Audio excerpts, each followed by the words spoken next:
Hey, enthusiasts, what's happening? This is Salty Language, episode 621. The sexiest podcast on the network. Pew, pew, pew, Pew, pew. pew, pew. Hi, Brian. Hello, How's Tony. it going, mate? Not too bad. That's good. Yeah, Yeah. I guess. I wish I had a tiny little monitor I could mount above. Because you need more I know. monitors. Yeah, I needed more screens down here for sure. You already look like you're a stockbroker. I feel like I'm like sitting at the deck of the Enterprise, Yeah. except way cramped. Right. Yeah, I was going to say things were These are pretty spread very out on it. open design. When you really think about it and look back at like how much room, even going back to the early one with like Uhura, when she's sitting there, you look at all that space she had between her and the next person. I mean, the bridge is like a lot of wasted space. That's huge. Yeah, I'm on the Enterprise too. Well, pretty much any of the ships. There's this massive area. It's like They got to have that room seems like such a waste. for Kirk to make sweet love.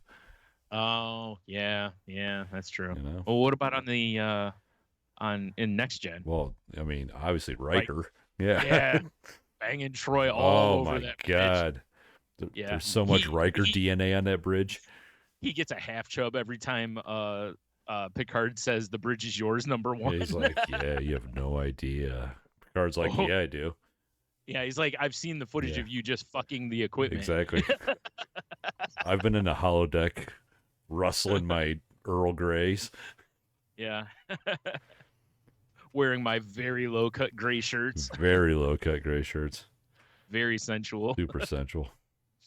Oh man. Now, I wish I had a little screen I could put above my camera. Yeah. So I could look at your face. Oh right. And it looks like I'm looking at the people at home who are watching on YouTube. Yeah, because like I've got your window in the lower right hand corner of my monitor, so that's why I'm looking that way. I'm never looking up at the camera either. I guess I could reorganize, but it's weird to put that there, Like I try to get you as close as camera as I can, but I know, because I told you I've been editing stuff for Reels and TikTok from our show. Yeah, sure. I basically look like I'm blind. I'm just like I'm looking at all this shit I have in front of me, I love the idea. I wish people could see what you were just doing, because that would be, it'd be a very good gift. Well, check out our TikTok or Instagram, because I'll make a time note of this. Nice. Could put 240. Tony's blind. Just start making gifts off of our show. Yes. Like that one. Please do, everybody. Please do. Oh man. Yeah, how's it going, man? Oh, not too bad. I did a little socializing last week. I hung out with Jeannie, your ex, and we went to Great Black Swamp Brewing, which I'd never been. So, because it was funny, because she just used the abbreviation for it, and she's like, I'm kind of feeling GSB or whatever, and I'm like, I don't even know what that is, and she goes, oh, then we're definitely going there. I'm like, okay, right. I mean, I'm in for the ride, whatever. We got their new location is so much better than their old one. Okay. Their old one was basically a strip mall bar. Oh, okay. This was pretty cool. It's really nice, yeah. Like they had, because it was a really, it was a little warm, but it was a pretty nice day. They had the doors all open, and for anyone who hasn't been there, the way the place is, it's like there's the building like on the side where there's like this garage door. And then they have a patio kind of to the left of that, and they can open the garage door. You can sit on the patio, and it opens like the whole place up. It's kind of wild. It reminds you of the bars at like Put in Bay almost. Oh yeah, for sure, right? And and they had a massive fan blowing right toward the bar, so we sat at the bar naturally, and like you do. And it was just perfect spot. That fan was just keeping me nice and cool, and whatever. And I gotta say, the beers were fine. I wasn't like wowed by. I only had 2 different beers there. They're like all day clone, which I wouldn't want to drink all day, and the other one I had, I forgot what it was called. It's like a wild duck IPA or something like that. That was decent. Oh, I've had that. Yeah, that's all right. Good. It's not like it was bad. It was like this is a standard IPA. I think that's their like flagship IPA, basically. Yeah, I think so. Yeah. I really wanted. They had a rye IPA and they were out of it, and I was very sad because I'm looking at the menu as soon as my eye saw that, and I'm like, hey, I just start salivating, and went into goblin mode, and Like you do. And then the bartender was just like, oh, we're all out of that, and I'm like, God damn it. Yeah, the last time I was there is I met my homie Mike there for some beers. And it was a day we ran into one of my old coworkers that he still works with that we both are not big fans of. Oh, yeah, right. Yeah. I remember that. Oh, yeah. Yeah. Well, I mean, at least he bought us some beers, so whatever. I'll take free beer. Well, we sit down, and then a few minutes later we hear, all right, everybody, blah, blah, blah, trivia. And I'm like, oh, like, we're not going to be able to talk it all in here. It wasn't that bad. And, we were helping. We didn't play trivia per se, but we helped teams around us. Yeah, fair enough. That's how it goes. Like one of the girls that works there, she had no clue. One of the answers was Maya Angelou, and Jeannie told her, and the girl had no clue who Maya Angelou was. And it was like, that's kind of sad because she's kind of regarded as like a great writer, and you have no clue who she is. Like, does she have like a really big TikTok or something? Yeah. I should follow her.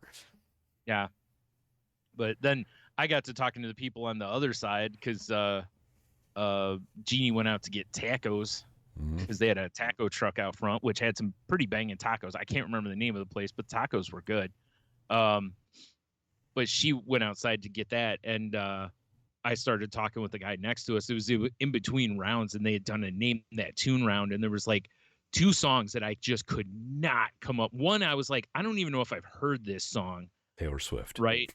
And it ended up being a Stevie Wonder song that was a little bit of a deeper Stevie song. And I was like, oh, that's why. And the other one I didn't know was it was a Leanne Rimes song from Coyote Ugly. And I was like, well, that'll explain. Although I should have probably known it because there's a good chance it was on the stupid reel. Right. When I worked at the video store. Oh, I thought you meant the second reel you made. Oh, no, not that one. I still haven't made a second reel. Damn it, Brian. You can't rush me. It took me like 20 years to make one. That's true. And that was by accident. What would have been great is I should have done a voiceover for it and like reposted it and just be like, man, look at the cloud. Like rainbow. But yeah, that really wasn't too bad. It was weird though. They gave out, I think they were giving out like koozies for the first round. And then the second round, they gave, I don't know, bar credit or whatever. So, I mean, I do love a koozie, Brian. Yeah. There wasn't a ton of people there for it, though. I mean, there were people there, but it wasn't like full up. I think so many places do trivia now that it's just kind of like. Yeah, you probably can go play trivia any day of the week almost basically. In this city. At least probably Tuesday, Wednesday, Thursday. Yeah. Maybe not on the weekend because usually that's live music or whatever. But man, I'm not gonna lie. Like I like playing trivia bars. I do think it's fun. Yeah. But I find it awfully annoying sometimes. Yeah. I hate it when I'm not wanting to play trivia. We just want to like have a conversation. Because we even talked at one point, like, should we leave? Because, the guy's got a microphone. Obviously, he's going to be the loudest. Yeah. And with that door open, some of that sound escapes, So he had it turned up even louder, I think. Either that or I hope he's not that loud inside, because if so, oh my God. Yeah, right. But it was fun. We had a good time, and we stayed there for a while, and it was weird because they've got like I was watching so many people order Miller Lite, Bud Light, Budweiser. I can't believe they carry it, honestly. That's what I said too. That's what the guy next to me. That's how we started talking. Actually, was someone ordered a Bud Light, and he was like, "Why the fuck would you order a Bud Light?" And I'm like, "Right?" I'm like, "I don't understand why a place." And they have like 3 lagers on their menu. Yeah. Why the fuck are you selling lagers? It'd be different if it's a type of beer like a Guinness. If you don't have a stout on your menu and you want to carry a Guinness, fine. But why are you carrying Bud Light and Miller Lite? And it's like I bet, but I'm watching them across the night. It's like why? Because they sell a lot of them. Mm-hmm. And they're probably cheaper. I mean, that was because the very first time I went to GBS was when T and I did that brewery bus crawl. And we like got dropped off in front of it, and I was like, "What the fuck is this place?" And they had beers, but then that's what I noticed. That was the first thing I noticed is people were just drinking like domestics, and I'm like, and they've weird. got probably without really digging into my memory, I can think of probably 6 domestics they sell. Yeah, it's not even that it's just like 1 or 2.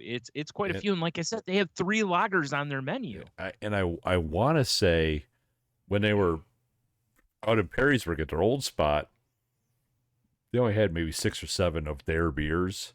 I think at their new one, they've got a bigger draft board. They have a much bigger menu. They do the QR code for it to where you scan that and then it comes up, which is fine. Yeah. No big deal. But yeah, it was, and then they also have like liquors, I think, and like slushies and stuff like that. That's fine, but yeah, because they had one, I think they had like a margarita flight basically. And I was like, oh, well, that makes sense because tacos. Even though it was Thursday, it was weird. I don't know what was going on with that. Taco Thursday, I guess. Thursday. Yeah. Burrito Thursday. No. Good time. That's all that mattered. That's all that. Yeah, exactly. It is. I'll never understand a brewery though that sells domestics. Yeah, doesn't make sense. I was really glad looking back that it was the kind of day it was, so that door could be open, so that a lot of that dude's noise from his microphone and stuff was going outside. I should have just attacked him. What was hilarious was like some of the in between round songs and whatever. Like he plays what was that? I Feel Like a Woman by Shania Twain. Which white women can't resist doing the woo and all that stuff in that song. Hell, some white guys. I didn't hear it at first, and I was like, huh. And Jeannie's like, what? I was like, I don't hear any woo girls. And then next thing you know, it comes back around. And then there was these like 2 older women and 2 about our age type women. And they all were hitting it. I was like, there it is. I was like, white women can't resist this. No. Like, it's impossible. No, they're like rats following the Pied Piper. Yeah. Oh, white women. Whatever. They were having a good time. Who cares? Oh, I care, Brian. Yeah. I care. I just cared because I wanted the song to be over. Let's go, girls. Yep. Yeah. All right, Shania, just stop it. We've seen enough. Nope. She's still pushing strong. Yeah, get your rascally nonsense out of here. Oh no, she's bringing it back. Oh, I'm bringing back.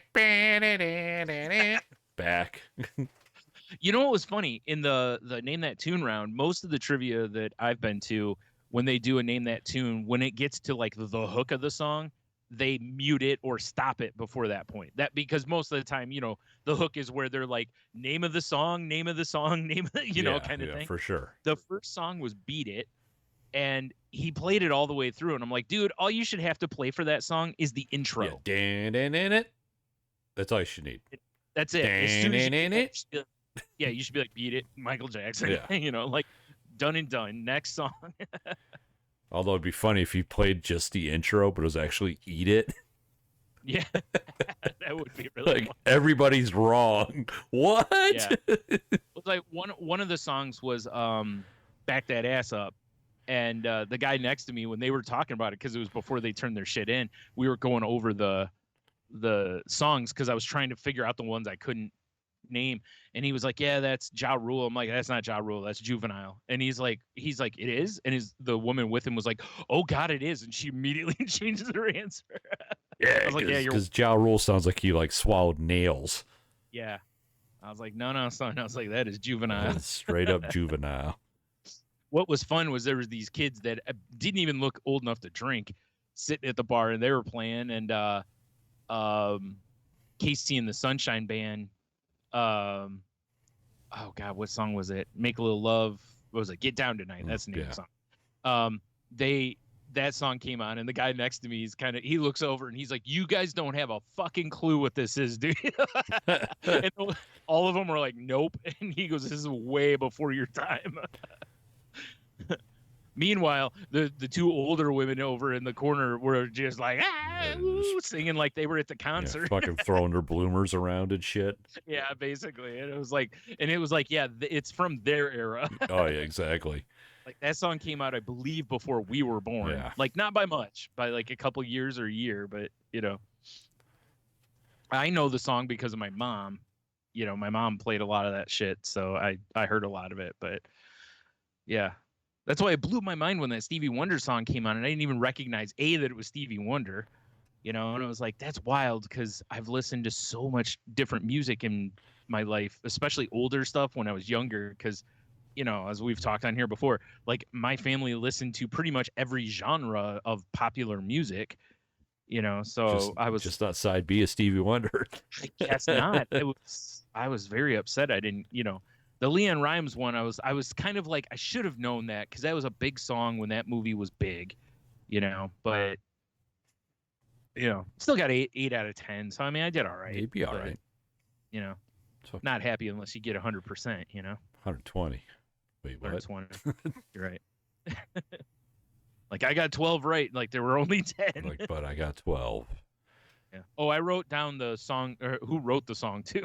Yeah, producer. I got the producer in here. Ooh, good thing a Beyonce song didn't come up. There would have been like 900 credits on there. Well, that's true. Not all of them. There's a few. It's not just her. But anyway. So yeah, but it felt good to kind of get out and do that again because I've really felt antisocial recently. Yeah, that's so, fair. Yeah. It was nice to get out and be amongst the people again. Amongst the peasants. Yeah. And honestly, there really weren't any. I was shocked. There, how we're always like, there's always one. I didn't find the one this time. Really? Like they must have been outside or avoiding us or something. I didn't, I totally missed them. So at first I thought it was the dude next to me. He was a savage. I mean, he was just like coughing half his lung up without covering his face and, blowing his nose in his hanky. Oh, God, one of right those. at the bar, like not even turning away, but just right over the bar. Oh, that's right. And I'm like, this savage, They had rugby on the TV, so I was doing running commentary on rugby while we were sitting there. Nice. And I got to see they had these like sprint cars, like those little sprint cars that run, and they were showing. So apparently one of the guys, I don't know if it's the guy's wife or if she's a driver because the sound was off, but apparently whenever she's in the winner's circle, she fucking shotguns a beer. That's her gimmick. Oh, good on her. And then at one point they show like the merch booth and they got T-shirts of like her shotgunning a beer. I'm like, that's how you do it right there. I'm surprised she doesn't have a beer sponsor. It was funny. They actually blurred out the beer on all of them, and it looked like different beers each time. Yeah, she needs a sponsor then. Yeah, how does somebody not sponsor her? You know what crazy. I bet is maybe the overall sprint car community has a beer sponsor. You know? Maybe she thinks that's piss or something. Yeah, exactly. Like the because for sure if I'm that beer sponsor and I know someone in there shotguns beers, I'm for sure making sure there's a pitcher of beers for her. Oh yeah. There's gonna be a 30 rack sitting there waiting. You're gonna be shotgunning our beers there, lady. For sure. Yeah. And we want you to, if you can get the label out, even better. If you can't, we understand. But at least try to give us one glamour shot somewhere where you're holding the beer. Exactly. But yeah, that was kind of fun to watch. Yeah, for sure. I mean, I've never been a big racing fan, but I like watching ladies drink, so that's cool. Here we go. Her name's Katelyn Larson. Shotguns a beer at the Nashville NASCAR Awards. Apparently. I thought it was oh, maybe it's not. I thought this was it just showed like sprint cars, but maybe this is her whole thing because it's Kyle Larson's wife Katelyn explains beer chugging. So she shotguns a beer and she's pretty decent at it. Like very little hit the ground. I mean, she's doing it right, See her. I mean, she's not terrible on the eyes either, if I'm being honest. No, well, that'll for sure help the cause. That does help. Right? Yeah. Although I got one picture over here, and she's got some sort of Winston red cup hat on. It's a red Winston cup hat, and there's a lot of teeth on display. and it kind of gives me Attack on Titan vibes. So I'm not a big fan of that. Right. That's really funny. That's okay. Looks like she's I a love this Busch picture here. latte drinker, judging by these. I was gonna say she's holding a Busch Light in her hand, kissing her husband, and there's a kid like walking up, you know, crying like, because mommy's drunk again. Yeah, probably. Why is mommy got shotgun beers? Well, you know, Hunter, that mommy gets drunk when daddy wins. Hunter's a perfect name. You know, in this household, no, they named the kid Shotgun. Yeah. Or Gunner. It's one of those. It's Shotgun or Gunner. Probably or Gunner's. His name is No, his name's Shotgun. But they call him Gunner's his call nickname. him Gunner. Yeah. She's like, well, you know, Gunner, 6 years ago when you were born and you blew out Mama's vagina, Mama had to cope somehow. Now, you know, when one of us wins in this family, all of us win in this family. Grab that Busch and shotgun it, boy. Yeah. Kid's shotgunning Capri Suns. Oh, no. You know? No. He's doing Busch heavy. All right. Not even Nope, light? He's Jeez. Busch heavy. Damn. He's a growing boy. So He needs extra calories. Yeah. You're right. Oh, man. I think this is who it is. I'm not 100% sure, but I swear they were just showing, like, maybe he used to race the sprint cars and they were showing old footage or something. Because the article I found about her is from 2021, but I'll have it in the show notes if anyone wants to watch her shotgun a beer. I mean, why not? But like I said, I do at least appreciate that she's got decent technique. So at least she's not like they showed one guy trying to emulate her and he dumped like half the beer on the ground because he opened it, then put it to his mouth. And I'm like, fucking amateur. Like, you know what's funny is I have legitimately. I can't even see that word. Fuck. I have never shotgunned a beer. Oh, because really? I've never been a beer chugger. It makes me burp and feel awful, so I just don't do it. Well, I mean, that's fine, but you typically do it while you're young, so you don't care about it. Yeah, I just never got, I mean, I guess I can't say I've never been a beer chugger because there's definitely one Growler Thursday we went on that I had a really bad day at work and I just like housed an IPA in like 2 seconds. Right. And I'm like, yeah, I'm going to need another one of these. Yeah. But you know what? I have a fridge full of Busch lattes right now. Yeah. I should maybe I should just shotgun a beer just for shits. Jesus. I haven't done it in forever. Like I'm talking like, key in the side of the beer. Oh yeah. I mean I'm familiar with the technique. I've just never actually done it. That's why when I saw that, I'm like, this guy, I don't think this guy's ever shotgunned a beer because, as soon as you hit, you put a hole in it and you hold the hole up to your mouth and then you open the beer because physics. the physics, take over. Because science. Shotgunning. Yeah. It's how Neil deGrasse Tyson drinks. True. Yeah. True. Science. It's got to be, right? It's got to be. So, yeah, anyways, that was fun. So good times. Yeah. I mean, I guess since we're on the subject of Busch beer, man, I drank a lot of those on Sunday. Headed for the mountains, huh? It was like, I knew Michelle's dad was coming over to work on the deck some more. Yeah. And I had to load up on Bud Light because love the guy, but he's a big fan of just leaving an empty box in my fridge, which makes me think there's beer in there. And then I move it, and I'm like, fuck, I got to get more Bud Light for this guy. Right. Because he likes drinking his Bud Lights. So I'm like, I'm in the beer aisle, and I'm like, I need to get some beer that I can drink, that I won't fall off the deck, because I need to have some hand-eye coordination. We're going to be doing a lot of screws today. Well, yeah, you got to wait until it's finished in order to take a header off. That's 100% true. You don't hit the bottle of champagne on the boat while it's just half filled. Exactly. So I'm looking at my options, and I was like, oh, all day'd be good. But I'm like, God, it's so expensive. I love all day, but it is pricey. Yeah. And I'm like, I got to let me look at the PBR. And then right next to the PBR was the Busch, and it was on sale. And I'm like, it's like a 30 rack for $4. Yeah, it was a 30 rack, and it was like $20.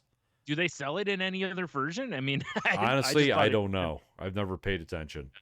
Well, I mean, Put and Bay for sure taught us that you could whack those down all day and not. Bro, I drank probably 10 of them or something crazy on Sunday. I just kept, like, anytime I go to the garage, get a beer. And the only time I ever felt the slightest hint of a buzz was we had to run to Home Depot to get another box of screws. No joke. I probably put 600 screws in on Sunday.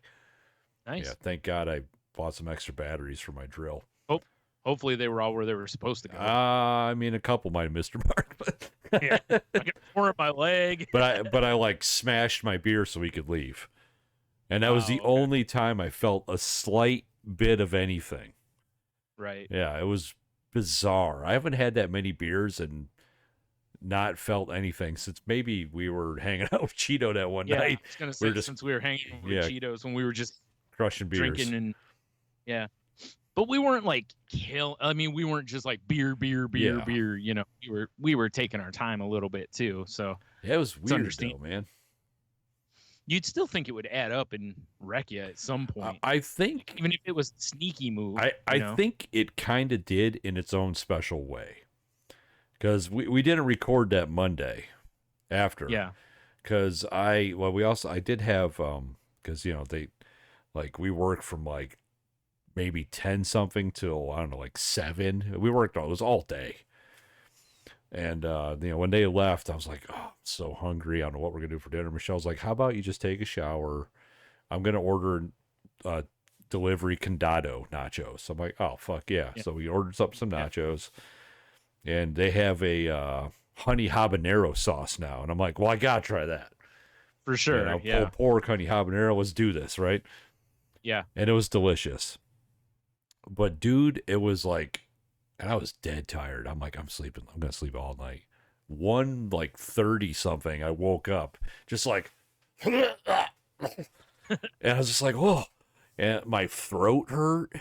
And I felt like I was going to throw up. And I'm just like, and I kind of like roll over and just burned. And I'm like, I gotta get up and take some Tums or something. Like, I've never had this kind of reflux in my life. Yeah. Get up, I smash a bunch of Tums, you know, take a leak because I'm up, and I lay back down. It's still like, I feel like I'm gonna die. Yeah. And I'm like, all right, and I laid there for a little bit. I was like, I gotta elevate or something. Yeah. You know? Right. So I go out to the couch because we just bought like a big weird pillow thing for to help Michelle. Mm. And I'm trying to fall asleep on the couch. And I don't know what sort of fucked up heartburn I had, Brian, but I thought the house was haunted. Like I would start falling asleep and I'd hear like a door close and like footsteps, and I'll wake up and there's like nothing there. Oh, that was me. I was just, fucking around. I mean, this kept happening multiple. Like, I'd fall asleep and I swore like a woman was talking to me, and I'd wake up and look and there's no one there. Damn, how hot was that sauce? Dude, I don't know. I was all fucked up. And then I finally I rolled away from everything on my side, and then my alarm went off, so I passed out.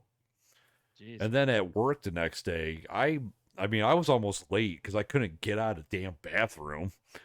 Wow. You know, and then like all the way, like basically all morning, I'm just like, I was in a can. I don't know how many. I'm like, this is awful. Right. And I was like, did you happen to get the new Busch Light with laxative in it? I don't know what's going on. It's called Busch Lax. Like, I hope you didn't whack down a bunch of those. Dude, that'd be a nightmare. I mean, I was so messed up that day. Yeah.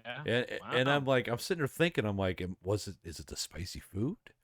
And then I was like, and then the back of my head was like, it was probably those like 10 beers he had. I'm like, oh yeah, I should have maybe mixed some water in too. I mean, you did. It's Busch. I mean, it's true. That's kind of how I felt. Yeah. But man, could have been a little column A and a little column B, dude, too. Like, even hours later at work, I'm like sipping coffee. My throat still hurt. I'm like, what the? Like, I feel like stomach acid was just laying back there, just chilling. Yeah, just like, I'm just having a time back here, you know? Right. Until my dumb ass finally woke up. Dude, it was brutal. Man. Never have I felt that way before. Wow. Probably. Once again, getting old is the worst thing ever. It's pretty terrible, yeah. I feel like I'm falling apart, man. I hear you, dude. Like they said, you twist wrong in the shower and you're laid up for like 3 weeks now. Oh. Get it? When you're 20s, you could have been off your face drunk, took a header into a tree and been fine. Yeah, exactly, right? I'm all right. Yeah. Hand me another I mean, I'm beer. sitting here now and like my ass hurts, my side hurts. I'm just like, Yeah. You go to get up and it's like all the creaking plus the. I'll be stumbling up the stairs because my knee feels all fucked up. Right. Good Lord. Cursing the weather as you're going up the steps just because you have to. Thanks, medical science, for extending our lifespans, you assholes. And not improving it enough. No, exactly. Like, we're going to make you live longer, but you're going to wear down. Yeah. We're going to make you live longer, but we're not going to do anything about the wearing part of the maintenance. What the fuck's that? Yeah, you'll be just all right. ride it into the rocks. Yeah. You're not going to be able to walk. You're going to shit your pants every day, but you're still going to see light. Hope you like it. Yep. That's terrible, man. Love it. Oh, man. So, yeah, that was my experience with heartburn. I mean, I've had, like, minor heartburn before. Yeah. That was legitimately one of the worst things I've ever experienced in my life. That was just a, good old-fashioned reflux kicking you in the face, basically. Well, yeah, that's fun. Still don't know if my house is haunted. I have no idea. Yeah. Because it didn't feel like I was aslepe, but I had to have been. You were just delusional. I mean, it was so messed up. Right. Are you sure it was only 10 that you had? I mean, I don't know. Did you lose track after 10? Is that because that doesn't count as only having 10? I don't remember anymore, so I guess I didn't have any. Now stop counting at 10. Like you were up for 4 more hours drinking. Yeah. Says you. Yeah. That's got to be some sort of like higher beer math there, Brian. Yeah. It's like, well, you bought a 30 rack. You say you have 10, but the rack is empty. Yeah, there's one in the fridge and it's open and half gone. Yeah. With a post-it that says "Save me." Yeah. Oh, that wasn't for the beer. You put it on your chest. Yeah. That's a case of blackout. That's for me, bud. Yeah. Ah, man. That's where I'm at. Messed up. It's the beer. Yeah. Yep. Yep. So I had a credit card company fucking besmirch me. Oh yeah? Yeah. It's my oldest credit card. I've had it for a very long time. Discover? No. Capital One, actually. Oh, right. But it's one of those credit cards that I just like I, like an idiot when I was younger, I spent money on it. But I've paid it off. It's been paid off forever. I never used it. They kept throwing me more credit. I had a nice chunk of credit on there. Yeah. Right.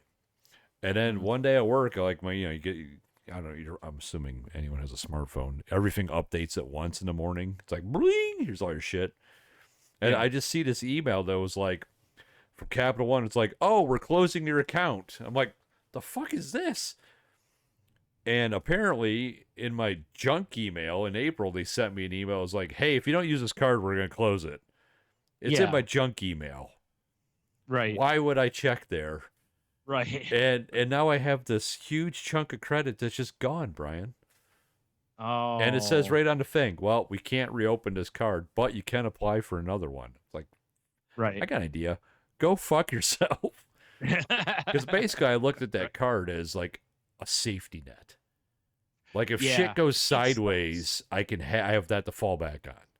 It sucks when you have a card like that because of that reason. My mom had the same thing happen through Citizens Bank. Right. Like the bank we go through was she got a card for that reason. It's like, well, it'd be nice to have just in case, but she wasn't using it, and then they end up closing it because she didn't use it, and I was like, that sucks. It's like, I get it because they're not making money.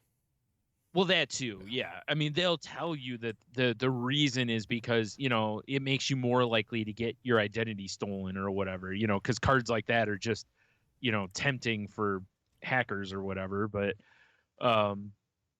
we both know the real reasons they're not making any money. Yeah, they're not making any money off of it. Yeah. So they're like, well, why are we doing this? Yeah, because I mean, to be fair, like, it's not one of those cards that gave me like points or money back or anything. It didn't do shit for me. Because because if it gave you rewards stuff, you could be like, well, fuck it. When we go to the grocery store, Yeah. buy all your groceries with it and then come home and pay it off. That's what I do with, like Just my Apple card.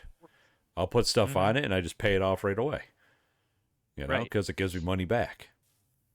Yeah. But I'm like that I understand. Yeah, but I'm just if it doesn't give you anything, it's like that's why I never thought about it. Like I said, I was like, oh well, this is just here. This is like in case of emergency, break glass. If I get like, I don't know, hypothetically stuck somewhere and need airplane tickets or something, or a 30 rack of Busch, 30 or 330 racks of Busch. Right. But yeah, that really fucking pissed me. I was a little mad. I almost called him, Brian. I almost old man on him.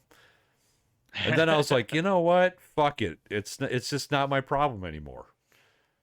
Yeah. I mean, I guess temptation's gone. Not that I had any temptation anyway. I basically forgot the card existed. Yeah, exactly. Right. Which is for the best as far as, that way you're not racking up debt. For sure. But you're right. It is really, it would be nice if you could have a card like that and say, hey, I just want this as an emergency card. Can we put a little marker on there that won't close it? Yeah.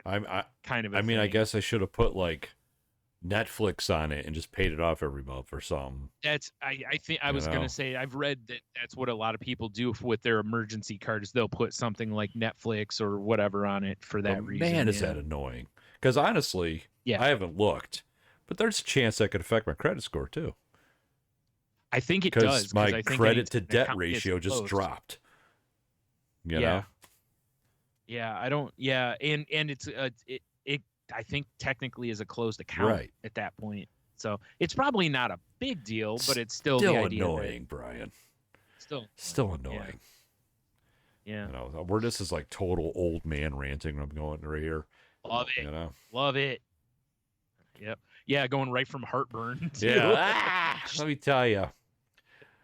Let's bitch about the weather. Put some new tennis balls on my walker. Yeah.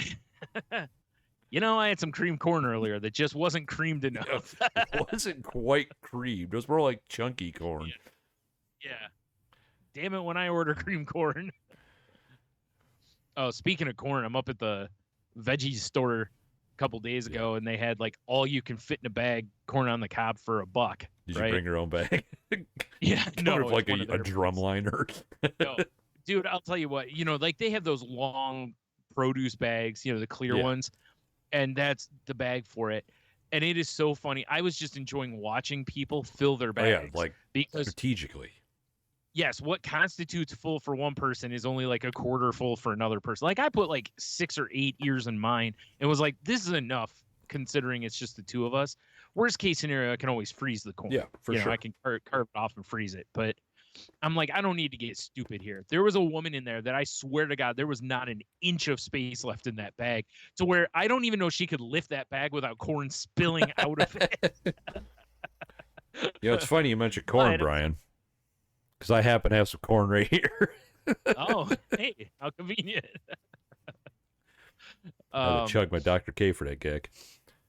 So I was just kind of laughing, walking around the store, looking at the bags that people filled. It's like I said, there's one guy had like 2 ears in there, and I'm like, really, 2? Like okay, must have just wanted some for tonight or something. Probably lives by himself. It's one for him to eat, one to shove up his asshole. I'm sorry, cornhole. My bad. Right, nice. Maybe that's why that woman had so many. Yeah. Maybe she's got a lawn night planned. Yeah, she doesn't reuse. Yeah, for sure. Either that or she's throwing a party or something. Yeah. I don't know. Yeah, I got one for everybody. Like she's like, everyone's invited to a cornhole party. People are thinking like the game. Yeah. They just show up and there's just lubed up corn. Like, okay, Mark has the record with 7. Who can fit 8? Oh man. Yeah, so I was gonna make some of that tonight with the chopped cheese and totally forgot.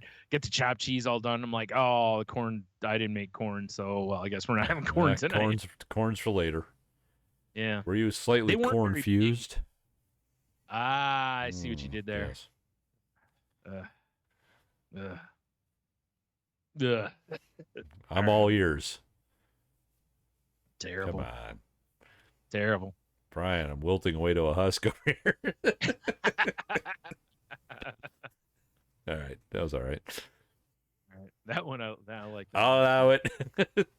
Although it's, yeah, man, it's funny going in that place every once in a while though, because you can tell when it's somebody's first time in there, and they're like, "Look at the bounty of vegetables and fruits," and they're just amazed by all the stuff in there, And it's like, you do realize most grocery stores' produce section is like the size of this building. You just don't realize it because it's a massive store. Yes.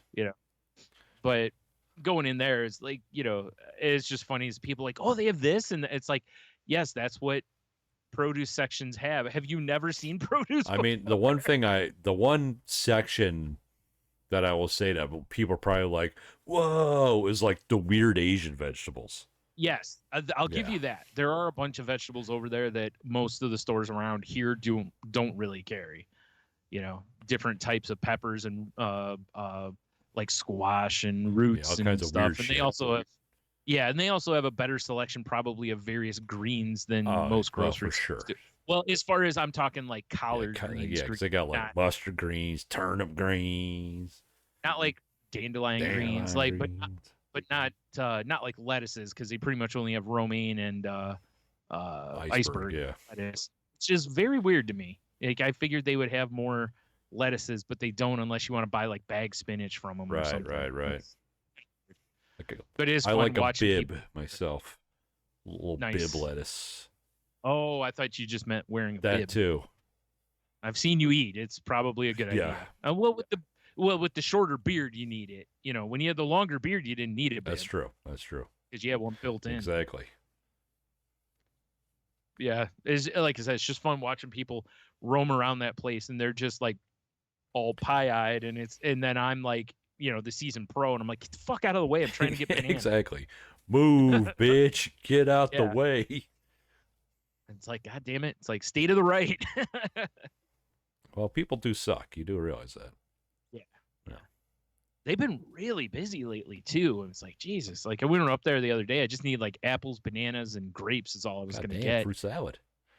Yeah, and I'm just it's just bang, bang, bang, and I'm out the door basically, and I got to navigate all these people that are just moseying, and it's like, what are you doing? It's like, I feel like there should be a mosey time. Like otherwise, the mall opens up early for the old people. Yeah.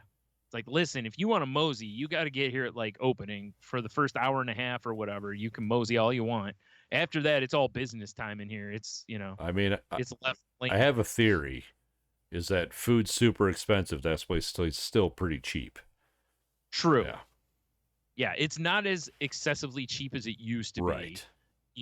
Because you used to be able to, like, they constantly used to run like all the green peppers you could fit in a bag for $1, and that's a pretty rare thing now. And there's a lot of those things that, like, now the fill-a-bag things are usually corn or lemons, and it's like, what the fuck am I gonna do with a bag of lemons other than make lemonade? Beat the shit out of people. Oh yeah, good call. I mean, I guess if I baked, maybe. Yeah, I'm not really sure what you would do with a bag of lemons, unless you're making, like, use of lemonade or like lemon pie. Yeah. Oh. Otherwise, squeeze them in people's eyeballs. Right. Naturally. I mean, a bag of limes I could see, because I just buy those to make sure you can't get limes elsewhere. Bastard. As I say, from my mountain of limes. Yes. They don't call me the Lime King for nothing. The Lime King. Anyway. Yeah. We went and saw Across the Spider-Verse. Yeah? It's fucking great. Yeah, my brother went and saw it too. Yeah, it's very, very good. Excellent. Big enjoy. Yeah. I don't see how you couldn't be, though, right? I mean... And there's going to be a third one. Oh, yeah. Yeah. It was funny. My brother was talking about that. He went with my nephew, niece, and a friend of hers, I think. And they're, she's like 18 or whatever. So, and at the end of it, she was just like, what the hell? And he was like, oh, yeah, there's another one, but it won't be out for like 2 years. And I'm like, at least, because Hollywood situation right now, a lot of shit's going to get pushed back. This is very true. And the longer this goes on, the more and longer things are going to get pushed back. So, exactly. It could be a while before the... I mean, I hope not, but I get it, because after hearing that they're like You see that thing that someone released when Hollywood's like, oh, if you're an extra, we're just gonna scan you and then we have your likeness forever. It's like, that's not weird. Yeah, it's the part that sucks is because I know a lot of people want to tie this to money, but a lot of it's not about money, it's about rights. And the money stuff is like, people, the amount of money they get from streaming stuff is like non-existent. Like I saw J. Michael Straczynski, who created Babylon 5. Mm-hmm. He talked about, because someone asked him about the streaming for that, and he goes, I basically don't get any rewrituals for that. Insane. He fucking created it and gets no residuals on that.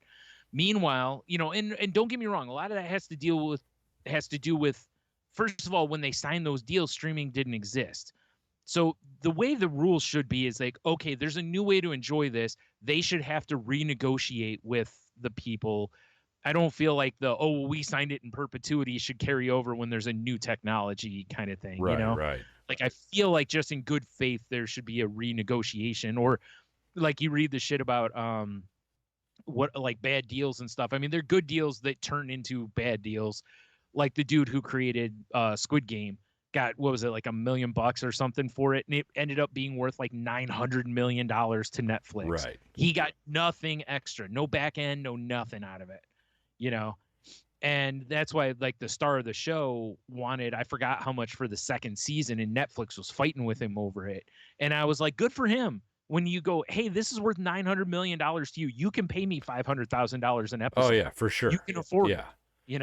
Like allow me to wet my beak.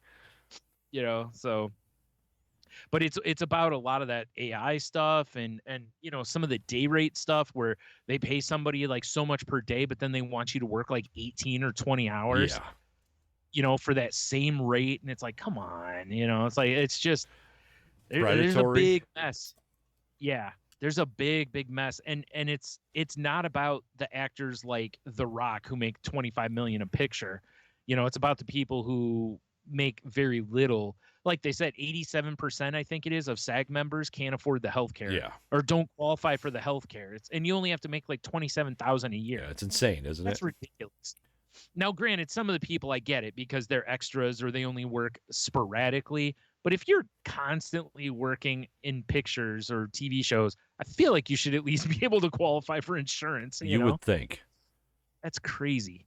So yeah, this might be a long strike. Because it isn't just about moving the needle money-wise, This is about a lot of other stuff too. The money-wise, I think they could figure something out. Yeah. But this other stuff's going to take a lot of arguing, probably, okay. Especially the AI. I got so much stuff to catch up on, so we're good. Yeah, right. Now's my time. Yep. Well, that's going to be like the next stage, right? Like right now, SAG-AFTRA is not asking people to like boycott stuff. Yeah.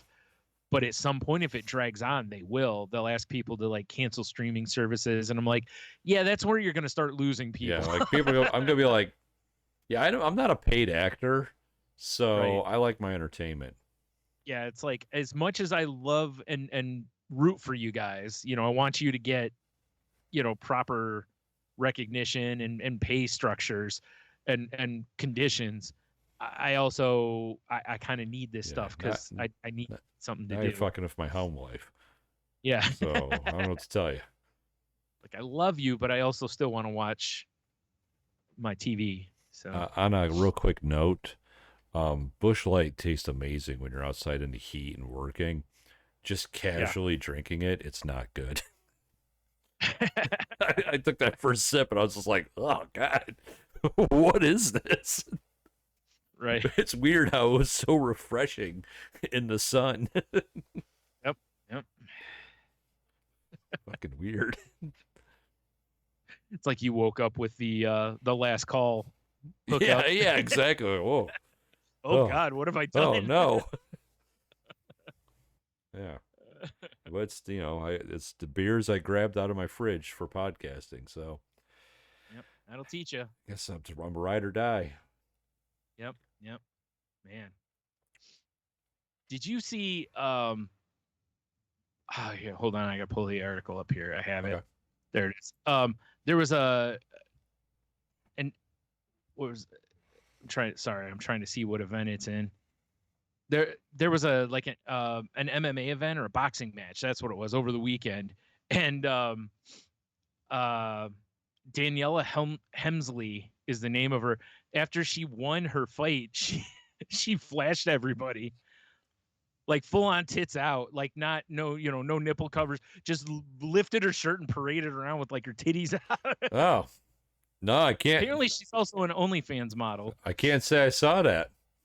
So she's been barred from competing in the final event.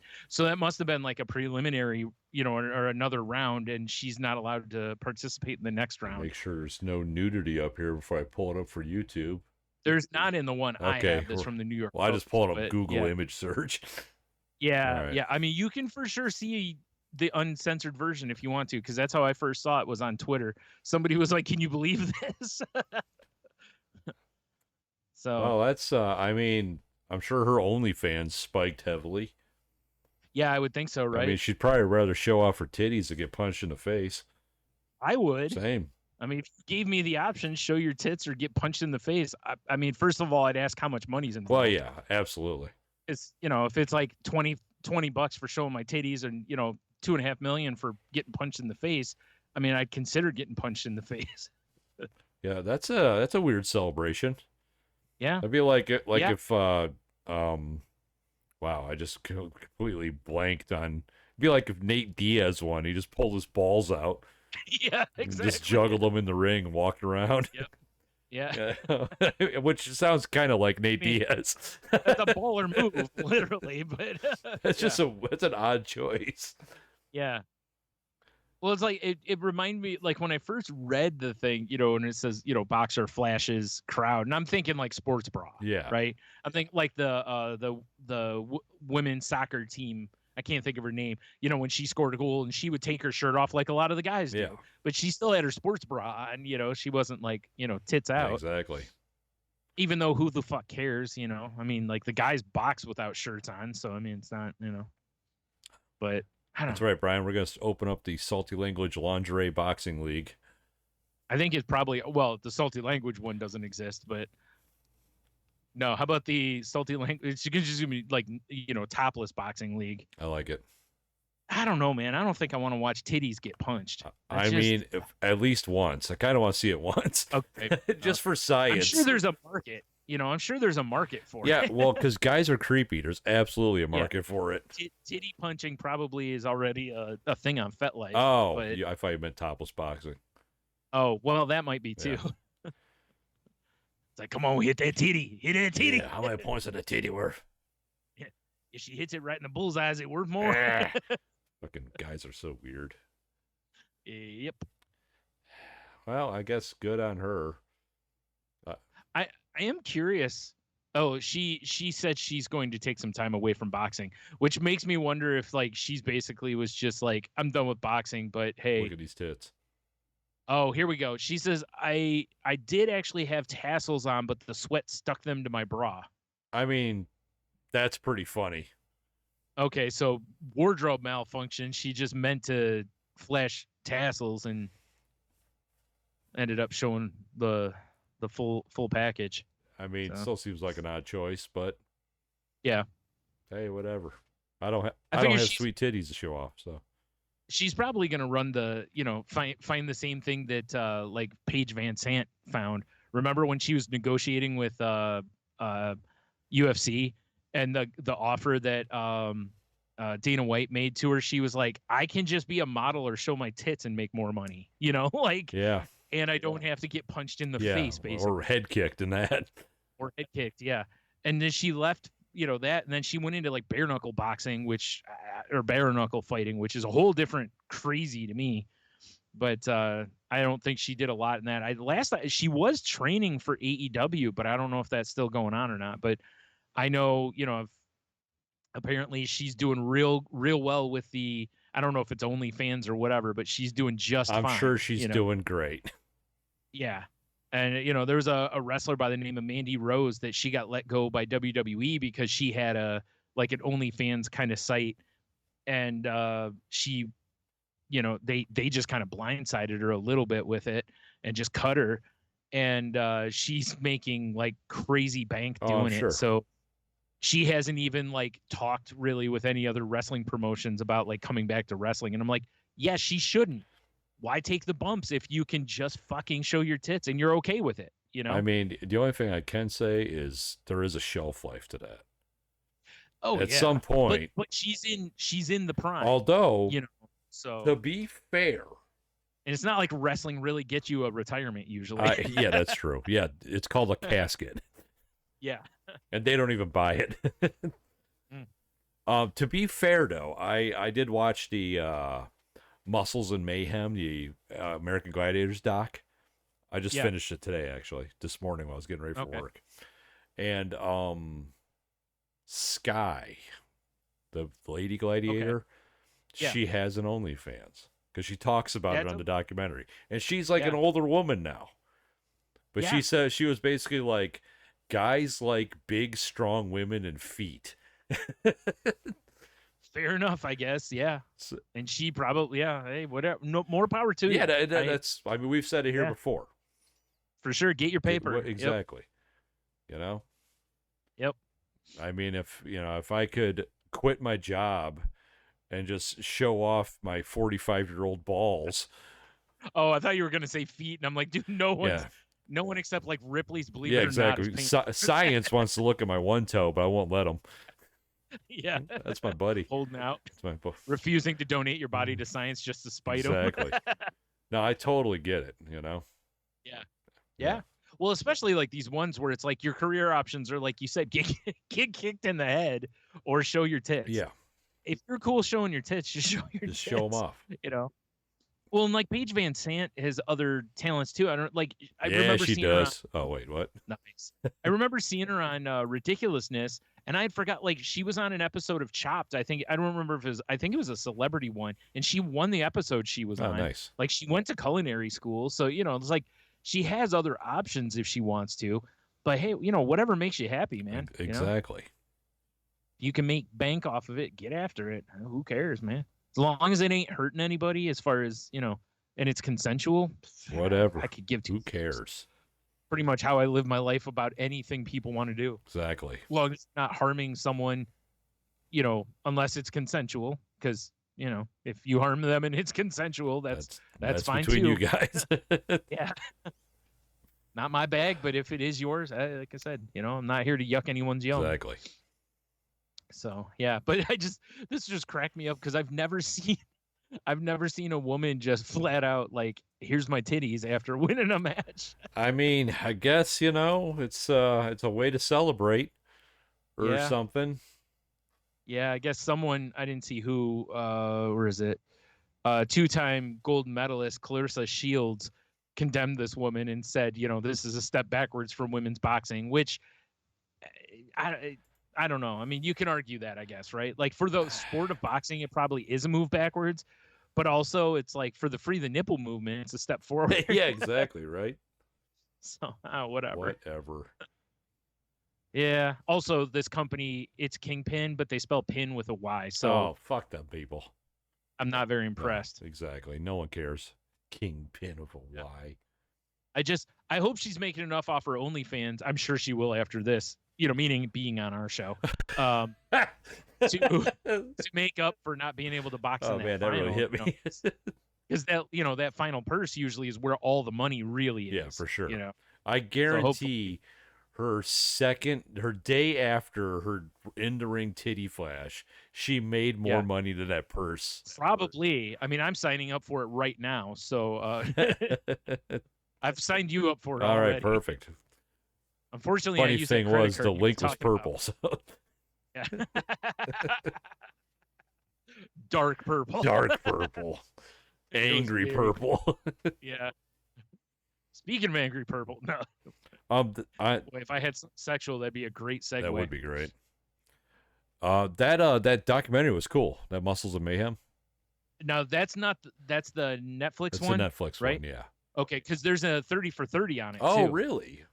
Yes, I haven't watched either of them. I put the 30 for 30 in my queue. I just haven't watched it yet. I mean, it was about what you would expect from the 90s and the American Gladiator scene, roids, sex, nonsense. I think a lot of it, like for me, I feel like for us even, it shouldn't be a ton of a surprise because we've also like known behind the curtain of pro wrestling, and it was basically pro wrestling, except they were, just doing. I mean, I'm not saying it was predetermined. It was just that tons of roids and all that kind of. The lifestyle was probably very WWE. Yes, it was fun to watch though, and I mean, it kind of made me miss American Gladiators. I'm not gonna lie. Yeah. Well, yeah, because remember they relaunched it and it was just terrible. It just wasn't the same. Yeah. I think a lot of it was because they were just like, here's all these new games, and it was like, fuck you, bring us the old games. Yeah, bring us the old games. I mean, I know we can't bring back the old guy, although honestly, they're showing a lot of the Gladiators now. I mean, those dudes are still in pretty good shape for the age they are. It's actually a little surprising. I mean, I don't want to be dark about it, but it's surprising that a lot of them are still alive. Yeah, I don't think The only thing I can think of is they were into the roids, but they weren't into like the coke. I mean, I don't know. they didn't really touch on the drugs, but they did kind of, they're like, oh yeah, we partied. Okay. Well, I'm sure they did. Yeah. Yeah, but it was like, it did make me miss it and go like, how have they not figured this out? I don't even understand how they can't, because really you just get, it doesn't even have to be like big roided out people even. Although I will say this, if you think about it, the people they put on the show most of the time look like jobbers in WWE, right? Yeah. Like when it was like, oh, it's Hulk Hogan's wrestling today, and you're like, all right. And then it's like, his opponent from Hoboken, New Jersey, Johnny Fairfax. And it's just some scrawny ass dude, and you're like, dude, Hulk's gonna rip this guy in half. I mean, they touched on that a little bit because they said the very first season they brought in like big athletic dudes. Yeah. And it was like they were like as big as the Gladiators. Yeah, you can't have that. And then like even the Gladiators are like, what do you? And then like some other guy came in and like produced the show, and he was like, we got to bring in like the everyman, so people could feel like they can do this. First of all, and also, then the Gladiators look like superheroes then, Exactly. I was just going to say, it's the WWE thing. You think about it. Think about referees in WWE. Think about the backstage interviewers for the most part. All small dudes. They're all scrawny. Well, Vince McMahon used to have the women take their heels off to interview the wrestlers, so the wrestlers would look even taller on camera. And, it's the perception is so important. And even if the competition is 100% legit, but now we live in like an American Ninja Warrior society, and so many people do like CrossFit, and it's like now it'd be interesting because the Johnny Everyman might still pull off a lot of upsets. Well, and that's like the one thing that they touched on about the Gladiator show was like, because they talked about comparing it to the WWF at the time, right? And they're like, like what we had going for us was that nothing was predetermined. It was actual competition. Sure, and plenty of times the Johnny Everyman or Johnny Everywoman would win. And that was the other thing they said was like, this is the first time they ever had like the female athletes be on like even with the men on such a stage. Because honestly, I wouldn't have wanted to take on any of those women in any. They're still like they're still in good shape. Yeah, they'd probably still rip us in half. Yeah, exactly. So I mean, it did make me just miss it and just go, I can't believe no one's figured this out. Honestly. Yeah. And I don't know if they've just tried to like Hollywood it too much the last time it came back. Like maybe, because they really did. It was missing something that last time. It just didn't feel. Again, I think part of it is, like I said, it's a little like when you find people that are in shape now, I think they're a different level of fit than they were then. Because really, like I said, Johnny Everyman back then was like $150 soaking wet kind of guy, and had just that little pooch of a belly, and you're like, all right, yeah, we'll get Joe Dadbod on here, and now Joe Dadbod's like, yeah, I do CrossFit every day. Yeah, exactly. Like, well, clearly you can't qualify. So you almost have to start casting for people that have never played a sport. Like, do you go to a gym? Sorry, you're right out. I mean, it would be, that's very true. 'Cause it's like, you're right. So many people are like fit now. and sneaky fit. Like they're like endurance level fit, you know, like because of doing like MMA I stuff Peloton 3 hours a day or whatever. Yeah, and it's like you don't look like much, but it's like, but I also can go for a good amount. Like the strength stuff, maybe not. You know, they might still get destroyed in some of the strength stuff, but but that was how it always was in the strength competitions. Like, you know, in divide and conquer. Fuck, what was the name of the one where it was like where you grab the ball and you have to go put it in the pylon? Oh, and then you wrestle, right? You know, wait, yeah. No. That was Powerball, wasn't it?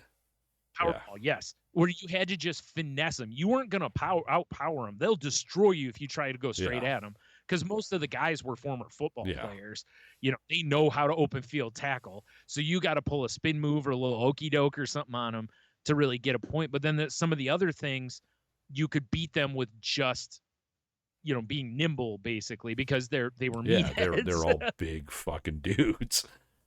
And that's maybe the other side of it too, right? Is a lot of those guys that are meatheads now are nimble also. Like you go wrestling now, the guys that used to just be the body guys weren't known for any speed. Now these motherfuckers are like leapfrogging dudes doing moves off the top rope. And you're like, dude, you're 290. You shouldn't be doing that. This breaks reality. There's a wrestler named Keith Lee that's like 350. And that dude is crazy athletic.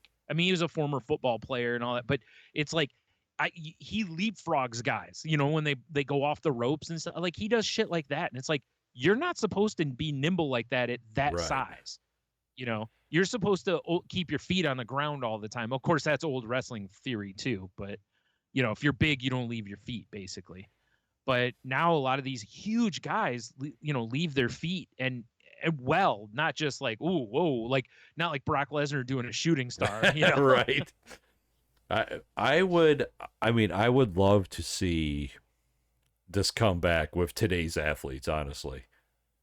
I think it would be a lot of fun to watch. The Gladiators are gonna have to be like and that was the one thing they also said in the documentary was like the later seasons failed because the OG Gladiators, they were like, hey, we want more money. You know, we're not getting paid enough for what we do. And they fired them all. Yeah, the last few seasons stunk. I remember watching them. And so they're bringing in like jobber gladiators, and people are just like, but we want Nitro and Tower and Gemini. Fuck yeah. And they're like tough shit. Yeah, exactly. You get, I don't know, you get Sony. Exactly. You get merry-go-round. Like, what? You know, I wonder if maybe the goal or the key would be to bring it back and produce it like American Ninja Warrior rather than like WWE. When it was on originally, I think you were producing it more like WWE, to where it was supposed to be way over the top and campy and all this. And now, because of the level of competition, maybe just produce it like a real sporting event, like American Ninja Warrior, where like people do shit. You're like, holy fuck, you know, like he shouldn't have been able to outmuscle that guy. With the amount of streaming out there, I would watch. Like, I don't like. Yeah, the superhero spandex costumes were cool. Whatever. They don't have to be that, like you were saying. Just let people wear athletic gear, but you got to have the gladiators stand out, obviously, because they got to have personality. Yes. But yeah, you do need some people with. I mean, odds are there's going to be some people who maybe didn't quite make it as pro wrestlers or as football players or whatever, you know. But that's fine, you know. Like whatever. I'm okay with that. And you know, if they don't work out personality wise or whatever, you shit can them and find somebody else. It's not like there isn't a plethora of people looking for. And honestly, watching that documentary, like some of the what's her name, Ice and Nitro, both they look good. They still have got the gift of gab. Have them host it. You know, bring in some of the classic gladiators to host. I actually think that would be a really smart move. Is have one of them be the color commentator. Yeah, like bring in an old school gladiator. Yeah. One of the OGs, and then just do it, because I would watch it. I kind of want to see if I can find old episodes of stream now. I'm actually surprised it isn't streaming. I haven't somewhere looked that I'm aware of. Yeah, but yeah, I enjoyed watching it, and it really brought back my childhood because you know. You and I watched the shit out of that. Yeah. I remember my nephew got to go to one of the live events. Oh man, they talked about that tour. Oh boy, those guys got the shit kicked out of them. Oh, I bet, yeah. And he had a bunch of the I don't know if you remember, he had like the action figures for it, and God, we played the video game for it quite a bit. It was, it was a real big thing for a while. I think the reason it caught on for me a lot was the similarities to wrestling, but also, like you said, that whole Joe Everyman thing in there made people believe, hey, I could go on the show and compete. Oh, for sure, right? Even though you'd watch him just get ragdolled from some of the events. Yeah. Yes. Like that one, you remember where they had the hand bikes? Oh, yeah. In the Yeah. That was. Or what? Are you talking? That was a part of the Eliminator at the end, but they had to like crank across real quick. Yeah, like some of that. So, but like there was one that was like there was like a track. Oh, and they like ran across it. Yeah. Yeah, and you had to like evade the other, or the one where you had to swing and you had to evade the gladiator as they were coming. That takes so much strength to swing on those rings. Now, they just have to be careful of the American Ninja Warrior people. Oh yeah, because they could do that probably in their sleep. That's why you need those people to be your gladiators. That's the thing, right? Is the gladiators may not have to be. That's why I said if you pitch it more as a legit competition, you don't need your gladiators necessarily to be big, or maybe you have gladiators that are a little more tied to certain events. Like, okay, Powerball, here's Big Beefcake. Right. Good luck. Because they were saying the reason, like, here's Terry Tate. the reason they picked like all the bodybuilder dudes, because at the time, Arnold Schwarzenegger, Sylvester Stallone, like that was like the front. that was like the action hero guy was like the muscle bound dude for the time. Yeah. So now it would make more sense to be like more of a CrossFit-y, nimbly-bimbly, but still strong. But yeah, you're right. Yeah, you probably need one guy that looks like just a fucking stack of steaks. Yeah, you got to have that guy that was the former linebacker, and you got to beat him in Powerball, basically. It's like, this is his event. Like, he doesn't do the nimbly shit. He just does break motherfuckers in half. That's his specialty. Because they've done other shows. Like, I don't know if you ever watched the Joes versus Bros. Oh, yeah. I forgot about that. That was kind of fun to watch, and it was like, I think that was kind of taking, and that was a legit thing. Like, they were really trying to put average people against, I mean, most of the pros were not current pros. They were recently retired or whatever, but still, Jerry Rice at 60 is a better receiver than I'll ever be. I mean, that's fair. Like, that's fair. Like, he's still going to run better routes than me at any age. You could take me in my air quote prime, and at age 60, he will still run better routes than me. So, yeah. Interesting. I'll have to watch that because I was I think it's like I think it's like 5 episodes. I wanted it for the nostalgia hit. That's kind of why I wanted to watch it too. It was pure nostalgia. And then it was like, and then it got interesting. Like all documentaries do. Sure. Yeah. Well, I knew it was going to be a little dark side of the ring, but it's not much. Stories are not. Yeah. Honestly. Okay, that's interesting. I'm wondering. I'm curious to watch that and the ESPN one because I'm curious if one is darker than the other. They definitely talked about ways they got fucked over, but it wasn't a lot of like, oh, and then fucking Gemini decapitated this dude and we covered it up, Yeah, right. Yeah, right. Oof. Well, a lot of that, it's funny because a lot of the wrestling ones have to do with like, a lot of the guys were taught shady behaviors by the promoters, right. Which, speaking of, I started listening to a podcast that's called Behind the Bastards. Oh, I listened to a couple episodes of that. Okay. Yeah. They have a 6-part Vince McMahon Oh my series. God. And I'm like, well, I have to listen to this. And if it's interesting. So I'm through 4. And I will say that most of what they've covered, I already knew about. Okay. Because, a lot of the indiscretions with Vince and a lot of the real shady shit have been pretty public, actually.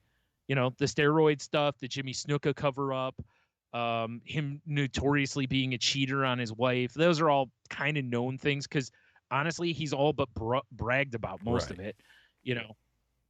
Some of the stories they tell that Vince told about things in his life though are fucking great because it's like, dude, there's no, and the guys on the show are just like, there's no fucking way. Like they made a comment that when he was trying to, I didn't know he was in charge of trying to set up the Muhammad Ali Antonio Inoki wrestling match, and he was trying to explain to Ali kind of how things were working. According to Vince, he kind of leaped at Ali and put him in a headlock, and these guys are like, "There's no fucking way Ali wouldn't just destroy you if you tried to make a move." Yeah, on for him. sure.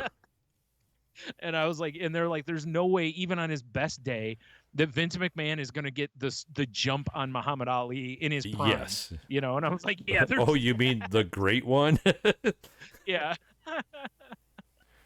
So apparently in that fight, because you couldn't have Inoki lose because it was going to be in Japan, and he was like a god in Japan at the time, and you can't have Muhammad Ali lose because he's the greatest. For sure. So obviously you have to come up with some shady finish that gets him out of it, and the move was to try to figure out a way to make to basically have Inoki blade or something like that, and then have the ref stop the fight because of blood or something to that effect, right?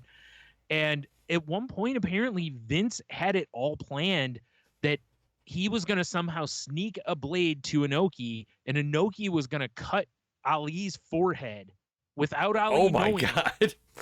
Can you imagine the fucking rage? He would have killed him, like, I was like, oh my God. Motherfucker, did you just cut my head? Yeah. But one of the things I learned I absolutely didn't know. I did not know Vince was tied to the promotion of the Evel Knievel Snake River Canyon jump. Really? He set up the pay-per-view for that and then bailed on it. Apparently, the guy who was going to have to work, and I did not know this either, which I'm probably in the dark on. Apparently, Evel Knievel, big-time bigot, and didn't so much like Jewish people, and the guy he was going to have to work directly with was a Jewish lawyer. Oh, boy. And Vince set it up and then walked away, basically.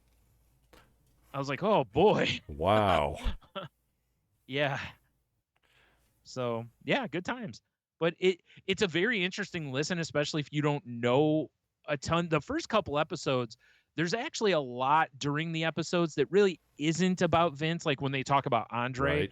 They talk a lot about Andre and not his association with Vince necessarily, just how much of a freak athlete he was, in his prime. And again, Gladiator.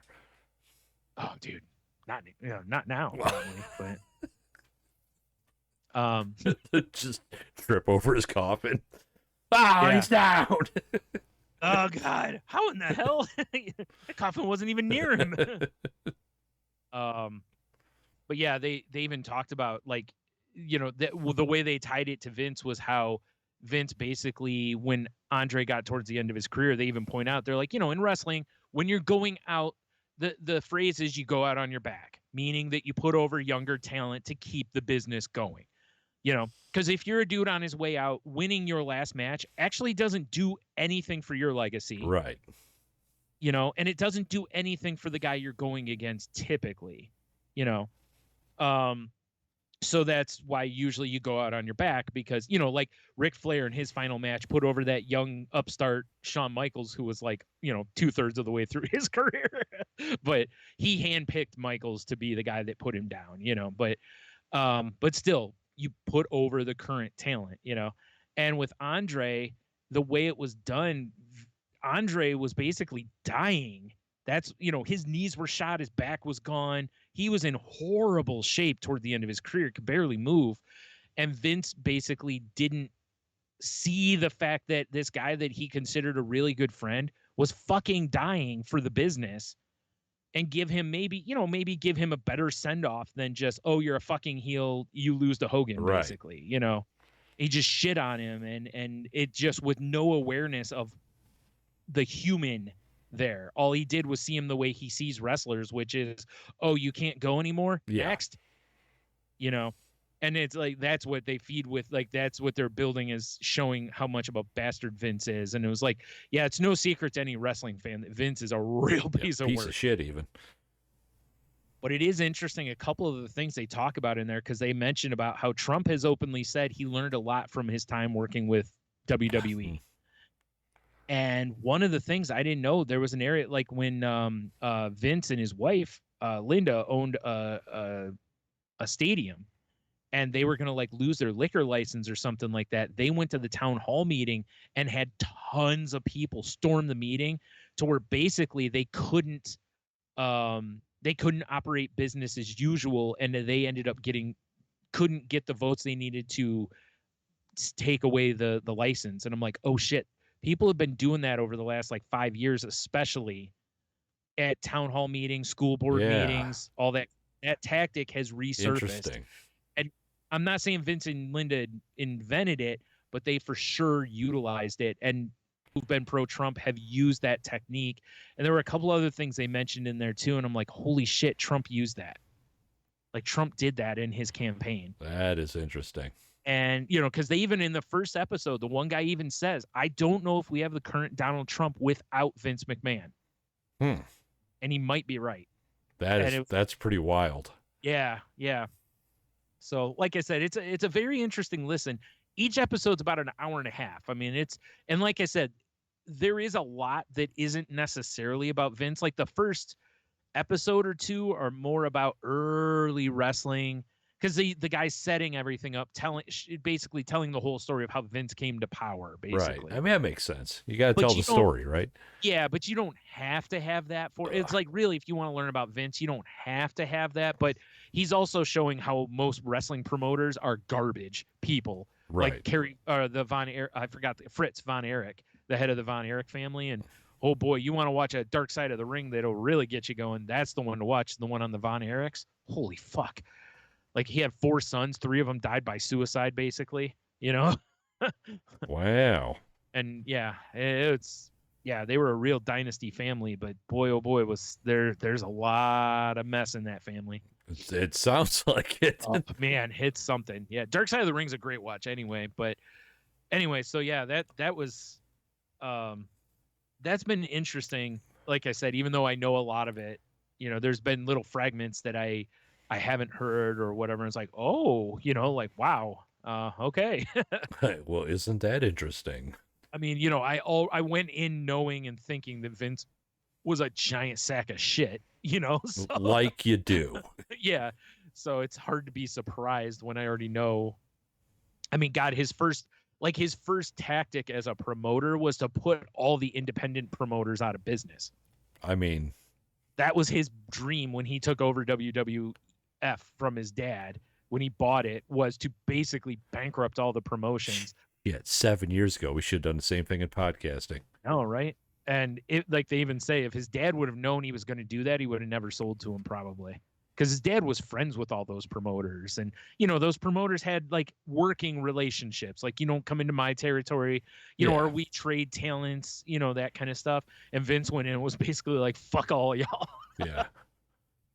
He just basically Walmarted everybody. He did. He literally did. And that was a big part of it. A lot of these promoters didn't have the money to fight him, and he was rich. Yeah. So he could just spend and blow them out. And then, you know, he was giving access to his product to other markets. Whereas typically, if you didn't live in Mid-South, you couldn't see Mid-South Wrestling's TV product. Right. You know? So, yeah. Real piece of shit. Hey, or what a bastard. Or he's a wrestling genius. Take your pick. I mean, it's like kind of like column A, column B there. A little, you know? Yeah. 6 of one, half a dozen the other. Am I right? Yeah. Just like they said, you know, WrestleMania, if WrestleMania would have failed, WWE would have died.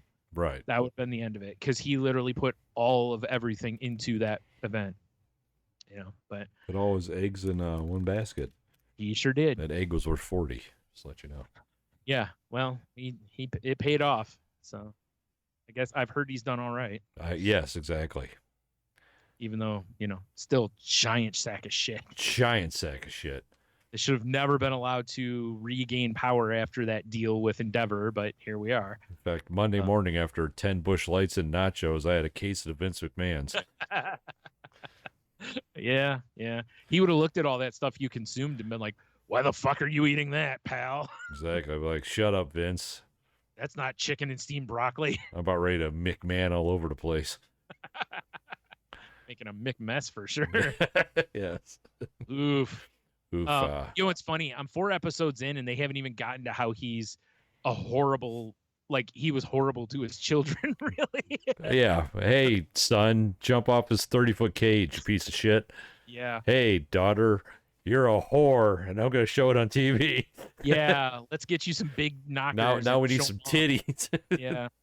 Well, again, you know, you talk about the relationship between him and Trump. Yeah, I was about to say the Trump loves his blueprint. daughter, yeah. Boy, does he. So I listened to another podcast. This one's a little bit older. It's called Whistleblower. Okay. And it's about I don't know if you remember, the NBA had that like crooked ref. Oh, yes. Yeah. 3 years ago, Tim Donaghy. And it starts about him, but boy, oh boy, does it really get more and more into the NBA being fixed. Really? Yeah. And when they talk about basketball for a reason. And when they talk about how a referee can influence a game by like 6 points without really getting noticed, boy, oh boy, does that make you look at the point spreads differently, because most point spreads in basketball by the end are around 4 points. Interesting. And if they can move it 6, 4 is coverable either way. Right. Whoever wants to bet, right? So Donaghy says he was the only one doing it, the only ref. Yeah, right. But by the end of the podcast, you very much go, yeah, I don't buy that. And he, from the beginning, when he started talking with the authorities, started saying the NBA fixes games. Like when they want a series to go 7, they put a certain ref crew on there to make sure it goes 7 games. That kind of stuff. And when you really stop and I look back on some of it, and it's like, dude, I feel I've always kind of wondered, because basketball has always felt like the most fixable, by fixable I mean betting wise, game. You know, and a guy in the podcast makes a great point. Like, you can't take a baseball game and call 5 balks in a row. Right. Or you can't just keep calling ball after ball, because sooner or later people will be like, the fuck is wrong with you? That was, that was right down the pipe. And but in basketball, you can call a travel probably on every play. You could call a foul on almost every play. Similar, like the NFL, you could probably call holding on every play. That's probably the only thing you could really call. But even then, it'd be hard to call hold after hold after hold after, you know what I mean? Like, without it looking real sus. But in basketball, you can keep calling fouls, and it doesn't look suspicious at all. Because, you know, and Tim Donaghy talks about, he's like, I never fixed any games. But then they were talking about how basically what he's doing is he's not technically fixing them in as far as cheating goes, but let's say 50% of fouls are called. I don't know what the number is, but let's say it's 50%. All he's got to do is dial that up to like 55%. Right. And now he's fixed the game, but he's technically not cheating, because when you review it, you go, well, that's a foul. Yeah, like, oh, well, shit, he called. Yeah, he must saw it. Every call is subjective. And like, I guess you could probably, on the flip side, like, let one slide. Yeah. You can finesse it a little bit and whatever. As soon as he said that, dude, I fucking had the moment of like when I was a little kid and found out wrestling wasn't real. Like, what? It's still real to me, damn it. I don't know that I can watch an NBA game and not look at it as WWE now. Lucky for me, Brian, I don't watch the NBA. Yeah, you know, it's like I like basketball, but now, and it's like I feel bad for the players. I mean, obviously they make shit tons of money. I don't feel bad for them. But I feel bad for them in the fact that it's like that referees or somebody can nuance the game right out from underneath. That's true. Right? Yeah. And some are obvious. Like there was a series with the Sacramento Kings and the LA Lakers. Oh my God. The Lakers went to the free throw line, like, was it 26 or 29 times in the fourth quarter alone? Jesus Christ. That's how many times most teams, like that team will go to for the whole game, basically. Yeah. And they went in the fourth quarter alone, and everybody was like, the fix is in. Like the commentators were even having a hard time not saying something. They kept making comments about like, what the hell is going on kind of thing. And everybody watching those games was like, the fix is in. ESPN later that night and was like, something's not right here. You know, like it stunk. And this is why we need something clean cut like the Eliminator at the end of American Gladiators. That's why we have cage matches, damn it.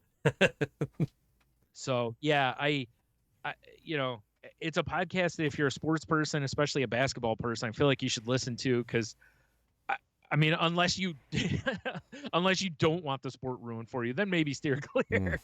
because I really think that if you didn't, and this isn't even a conspiracy theory thing, like they point out like the numbers that have been moved and stuff. And like, this guy's saying he worked by himself. There was a referee. He openly admits he called before every game. They have records of him calling this guy every time he ref, basically. And yet this dude never had to testify to the FBI, has never had to answer questions, and never got disciplined by the NBA. Interesting. Right? And there's a lot of smoke. And it, like, as the season wraps up, it really feels like they're moving toward, and season 2, we're going to go after this guy.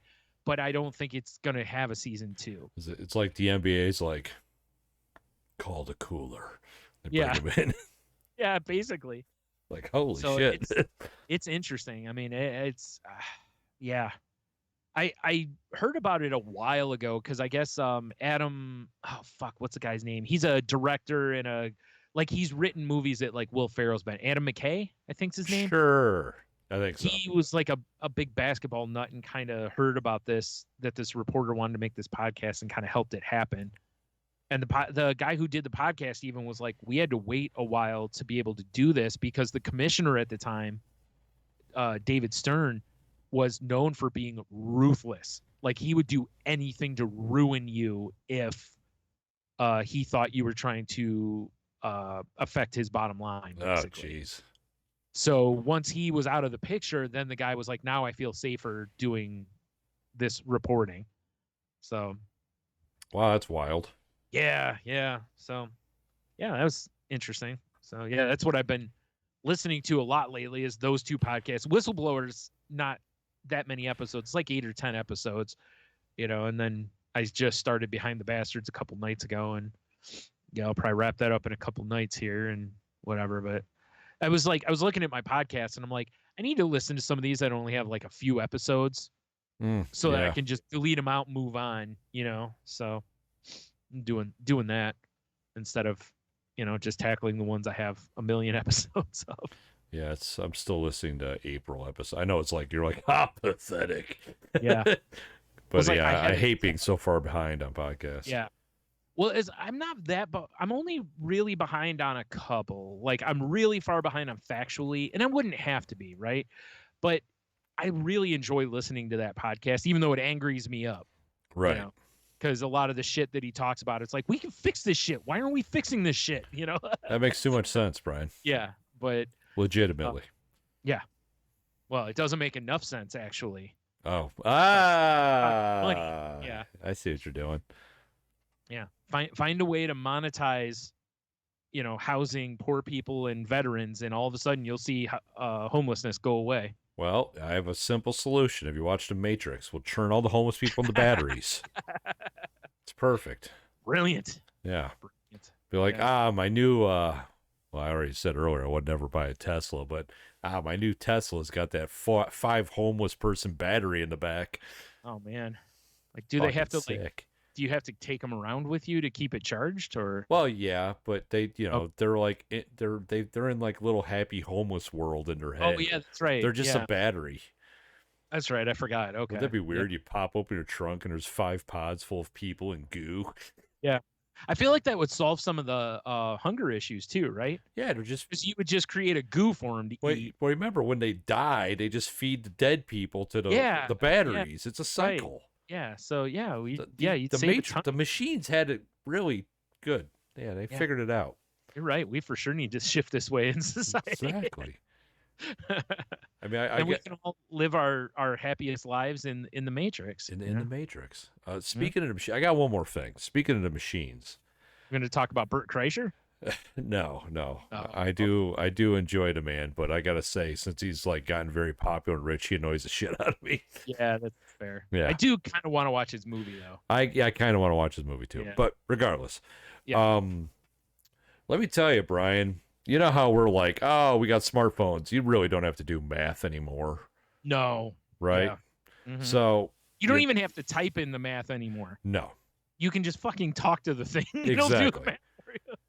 So I was at that level lazy. I was we're looking at the deck we have where we're doing the ramp this weekend. And I'm like, I wonder what the angle incline is going to be on this ramp. Oh, nice. I'm sitting there trying, and I'm trying to like plumb my brain from back to high school, and I'm like, I don't remember this. So I Google it. Real simple, but then like I'm reading this thing because, like you said last week, like you'd rather read it than watch a video. Yeah. I'm reading it. It's like, you gotta take the angle of this and with the arc of that. I'm like, what the fuck is going, And I'm like, you know You're like, what? This might as well be in a foreign language to me. Basically. Like, I'm old. I don't remember dude, this. And math was never my thing, to be fair. Right. And I was like, you know what? I'm gonna ask ChatGPT. Yeah. So I went, can you calculate an angle for me? And it was like, sure. I just need the height and the length. I'm like, gave it to it. And it it told me exactly the angle. And then I was like, we're putting in like a wheelchair ramp, basically. Right. And I'm like, is this within ADA specifications? And then it went in this whole diatribe explaining to me what the specifications were. But it was like, yes, it looks like this is, but you should definitely check for your local building codes. I'm glad that's in there at least, though, Yeah. because that is smart, because you would want to make sure that it is. Also, you want it in there because there's a reason why the ADA picks those numbers. Yes. It's typically because it's not going to be, like super duper steep. Dropping into a half pipe when you're leaving. And, also, although you guys are putting a half pipe out there too, right? Fuck yeah. Nice.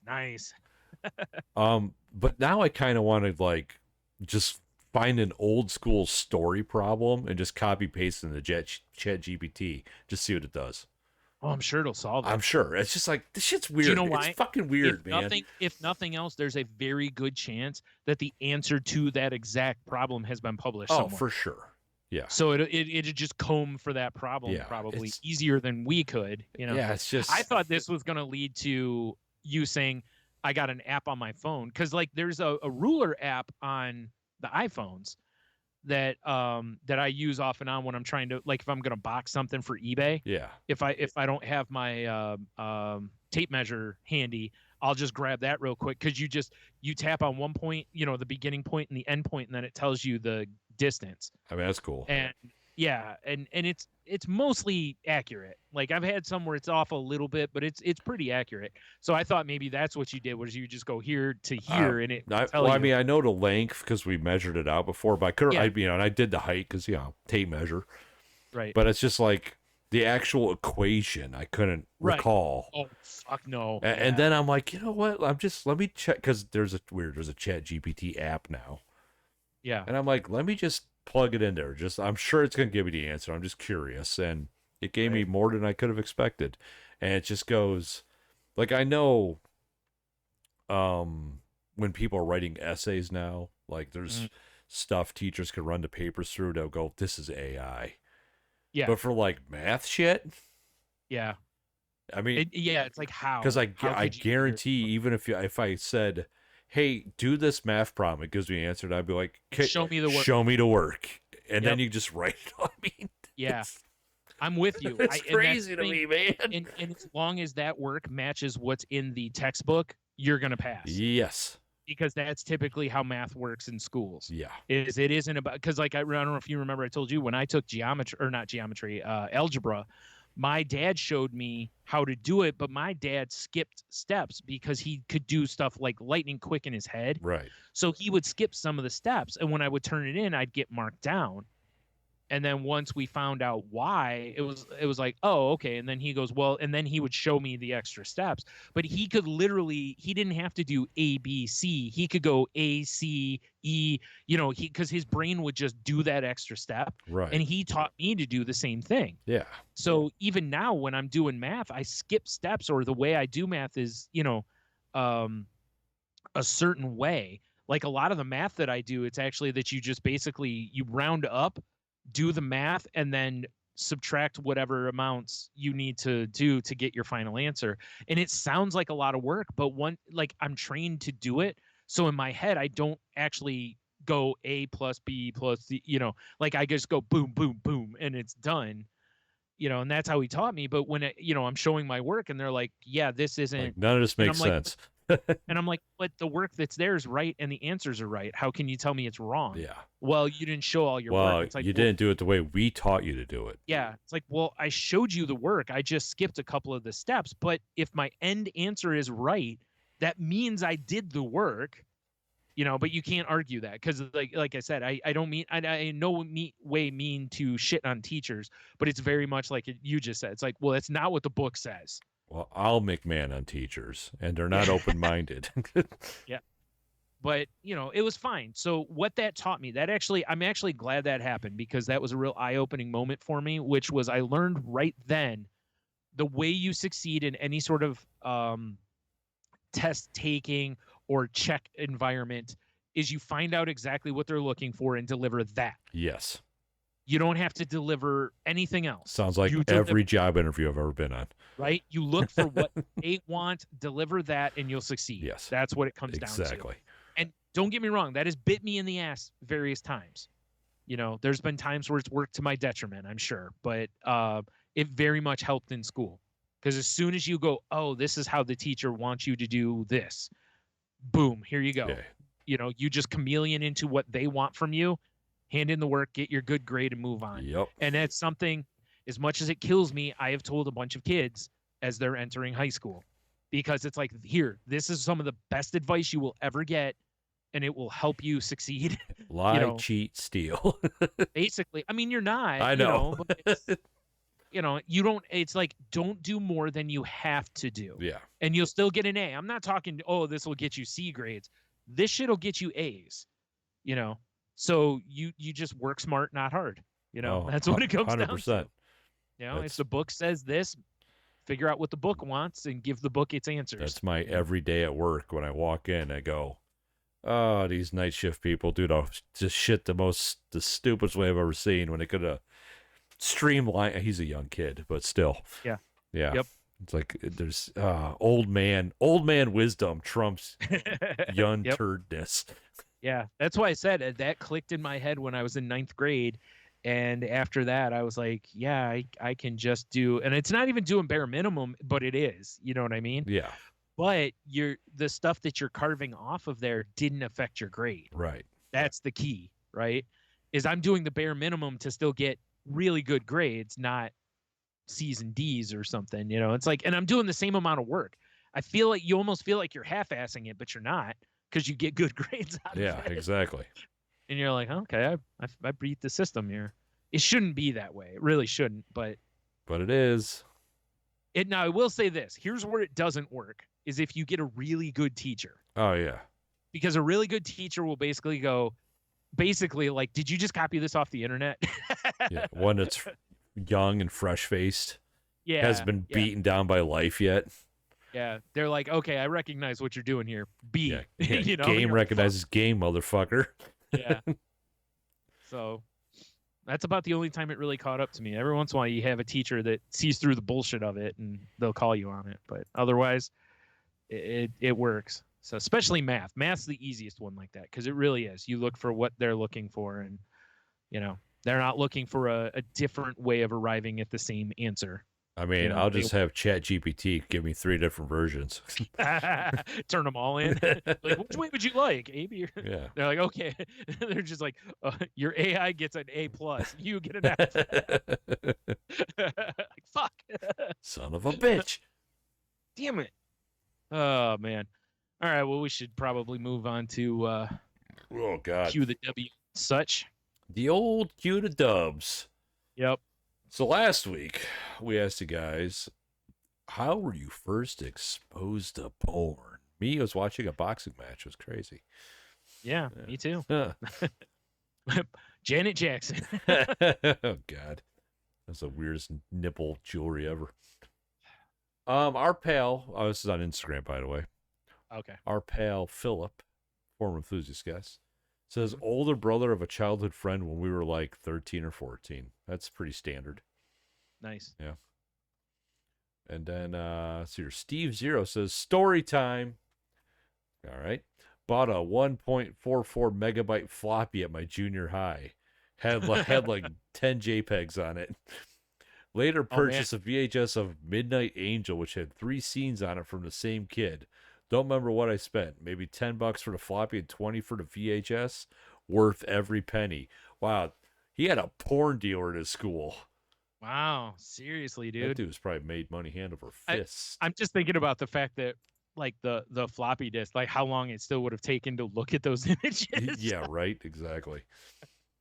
Yeah, you gotta wait for the lines, and then as soon as the nipple gets revealed, you just finish. Ah! Damn it! Like, oh, I saw a shoulder blade. Yeah. Oh, traps. Let's see. Flip it over to the face page. On no longer Diamond Top fan. Sad. Kiki, she says, I stole it from my dad, who poorly put it away in his bedroom. What the fuck just happened? Oh, it just switched to last week's QoftheW. That was weird. I stole it from my dad, who poorly put it away in his bedroom. Like some dads do. Yeah. It is amazing how fast and loose a lot of parents are with their porn. Yeah, it's true. You know? Yeah. I mean, I remember living with my dad. He just like left Playboys on the toilet and stuff. I'm like, I remember that. All like right. when I did to stay over at your dad's with you, and I was like, he just casually leaving Playboys exactly. on the toilet, huh? Yeah, go with teenage boys in the house. That's dangerous. Got to go in there and drop a McMahon. You're like, oh, I might as well look at some titties. Yeah. Diamond Top fan, Big Dev. He says, I'm fairly certain it was on dial-up, and it took a week for a nipple to load, like we were just talking about. Yeah. That's hilarious. Dude, do you remember that strip poker game you used to have on your computer? Oh, God, I remember it now, Brian. That's a core memory unlock. Oh, you could, like, every time you got real close to seeing a titty, it was like you'd lose, like, 5 hands in a row. Yeah, you know? Like, God damn it. Oh, God, I forgot all about that. Like, it's like when you finally do see something, you're like, I broke the game. It's over. I won it. That's hilarious. I forgot all about that, man.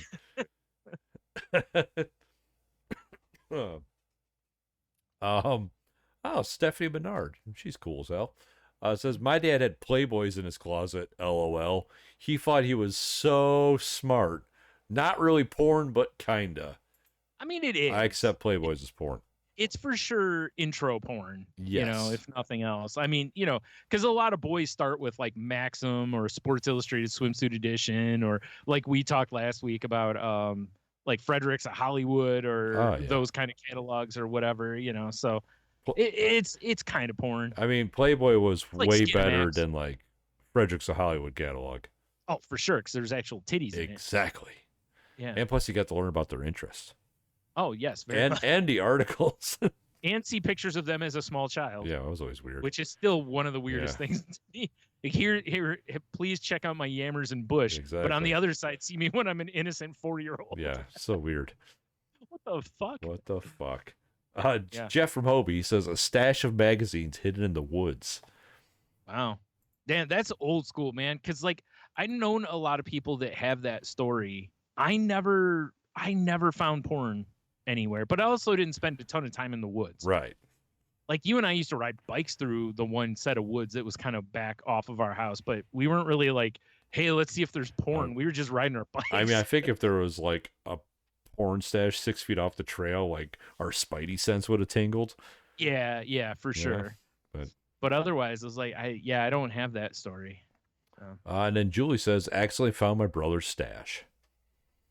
Yeah, that seems to be the most popular, is finding parents or older siblings' stash, especially brothers. I'd love to hear somebody be like, yeah, my sister had this giant pile of porn. Yeah, exactly.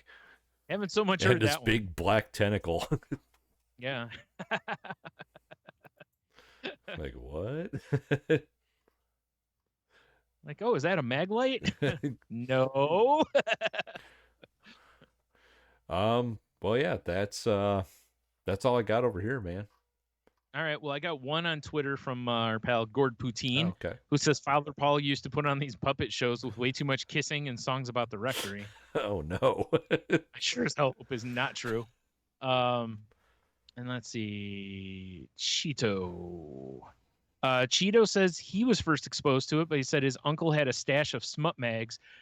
Not Playboy or Hustler, I mean dirtians. So he's talking like not just spread, but like gaping spread, probably. Yeah, exactly. Yeah.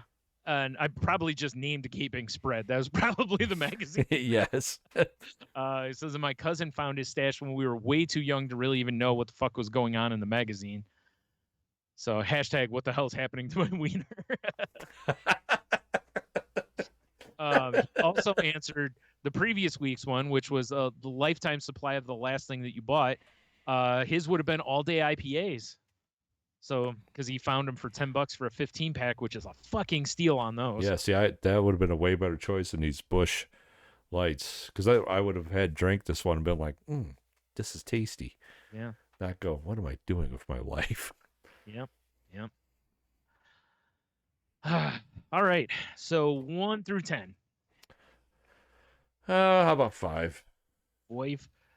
What's an outdated slang that you still use today? We may have done this one before, but fuck it. All right. Outdated slang. I mean, for some reason, I like to say like gnarly, but I do it like I'm not serious. I'm like, oh, gnarly if someone says something stupid, you know? Oh, okay, right. Yeah. Or I do like rad. I still use rad. For sure is the one I use the most, is rad. Yeah. I've never stopped using rad, and I know rad has kind of come back around at some point. I don't know if it's still cool now because I don't care, but I know it did come back around. But yeah, rad is one that I say all the time, and it's funny because I feel old every time I say it, but I still don't care. It's just the first word that pops to my mind. Because it's fucking rad. Yeah. It's weird because I feel like if I said radical, I feel like that would feel older to me than saying rad. Yes. Yeah.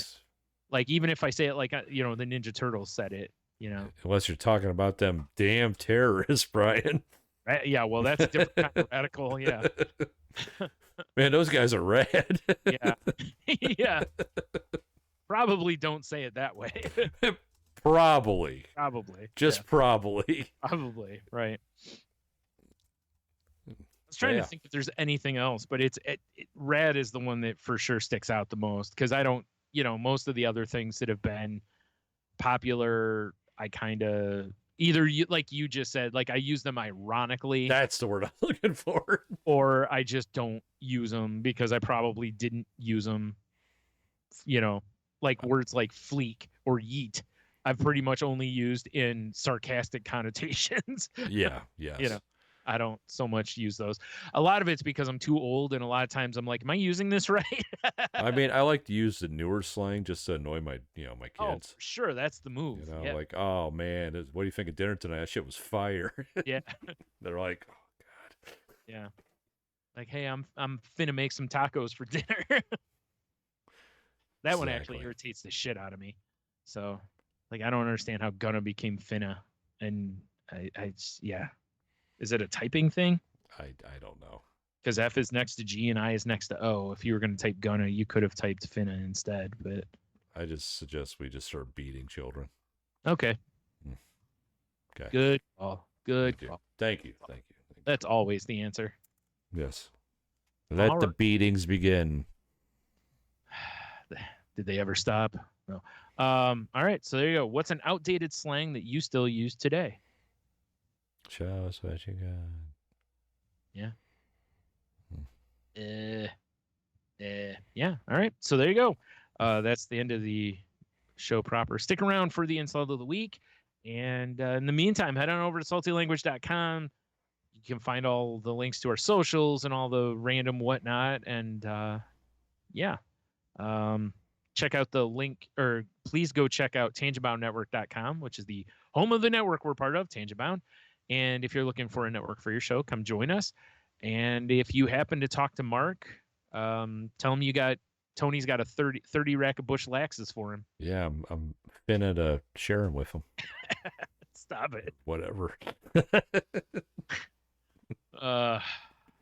It's even worse because we're white, So when we add the whiteness plus the old together, it's actually kind of an awesome cocktail.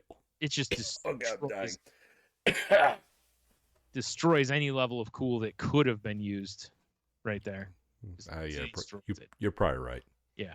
Ruins it. Ruins it. All right. If you want to reach out to this show on Twitter, you can find us at salty_language. You can find me on most social things at Stunami. You can find me on Instagram and Threads, I guess, at The Monotony. Check us out on TikTok at Salty Language on the talks. Check out the show on Instagram. We hit the fucking million fucking view mark on one of our posts. Ooh. Yeah, it went viral, son. Salty Language on Instagram. One, right? The full Hell nude. yeah. Yeah. I won my boxing match. Yeah. Full dong. Full dong. Yep. Patreon.com/saltylanguage. You want some bonus content, which we definitely got to get together, Brian, do some more. Yeah. And I also do a little all the beers situation. Brian. Oh, yeah. I do that other podcast called The Crazy Life where me, Jen, and Henno talk about mental health and various topics surrounding that, as well as like addiction and recovery and such. Man, it's been a little while since we recorded. I know we're supposed to record this week, I think. Nice. Yeah, the last one was still the gaslighting at work episode, which was 2 weeks ago. So yeah, we're due for a new one. I actually found a fresh hot topic to talk about. Like the store? Last night. Yeah, we're only going to talk about hot topic. Gnarly. No, but it was actually something it'd be a little interesting to talk about a little bit on here, but we're not going to do it today. But it is just basically about how our phones and how basically pleasure is being delivered to our brains so much that it's basically turned everything we do into a potentially addicting situation. That's interesting. It was a crazy or a hidden brain episode called The Paradox of Pleasure. It was a really interesting listen. And I think it's 2-parter. I only listened to the first part one. So anyway, so that's what I'm planning on talking about on the next one. So if that sounds interesting to you, please go check us out. Nice. And yeah, all right. So our insult for the week is lick finger. Is that after you eat some delicious fried chicken? Damn right. Nice. I mean, that's what I've heard the Colonel says, right? It's finger licking good or something. So Ms. Peaches said too, if you remember that video. Yeah, that chicken. No, the definition for it is someone who sucks up to someone for positive attention. So a bootlick. Yeah. But a lick finger. Although it's funny because a bootlick sounds more like something it's interesting how bootlick seems more like something you would have someone beneath you do. Yes. Lick finger sounds more like a sexual thing. Yeah, it really does. That's why I'm like, bootlick seems more insulting. Unless finger is a euphemism. Oh. Much like little finger. Right. So maybe that's where it's supposed to be. Is that what the Colonel Sanders is getting at? He's like, yeah, it's finger licking good. Get on your knees, bitch. Yeah, he drizzles gravy on his dick. I got your combo. Slaps a biscuit on either side. I got a combo for you. Yeah, bitch. Oh, man.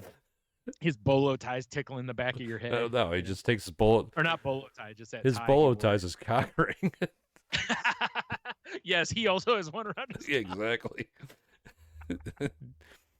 He has a mustache and glasses on it. Yeah, of course he does. Sure, yeah. Class this joint up a little bit. All right, so there you go. Hidden spice is the Colonel's semen. I was trying to come up with a better word. God damn it. Yeah. God damn it. Well, that explains the oniony, garlicky taste. Exactly. He just dips his balls in the batter. Who knew Colonel Sanders is a ghoul? Yep. Weirdly enough, he keeps going to the doctors for, like, how do you keep getting salmonella on your balls? Like, I don't understand. Mind your business and write a prescription. I mean, it's the time he got gonorrhea is when he decided to come up with, extra spicy. Yeah, that was a bad move. But yeah. Good chicken. He's like, he's like, maybe I'm going to hire this one out. All right, so what I'm going to need you to do is teabag all this chicken in this room. The original dick in a bucket trick. Yep. Every time he watches someone eat a bucket of chicken, he's just like, yeah. Oh, yeah. You're licking my balls. Yeah, I hope you like that. Yeah. Original recipe, if you catch my drift. Yeah, exactly. All right. Well, there you go. So until next week, have a beer. You'll be fine. Just make sure it's not a Busch latte unless you're working outside. Stay salty. All right. I wonder if like the dropout thing that it keeps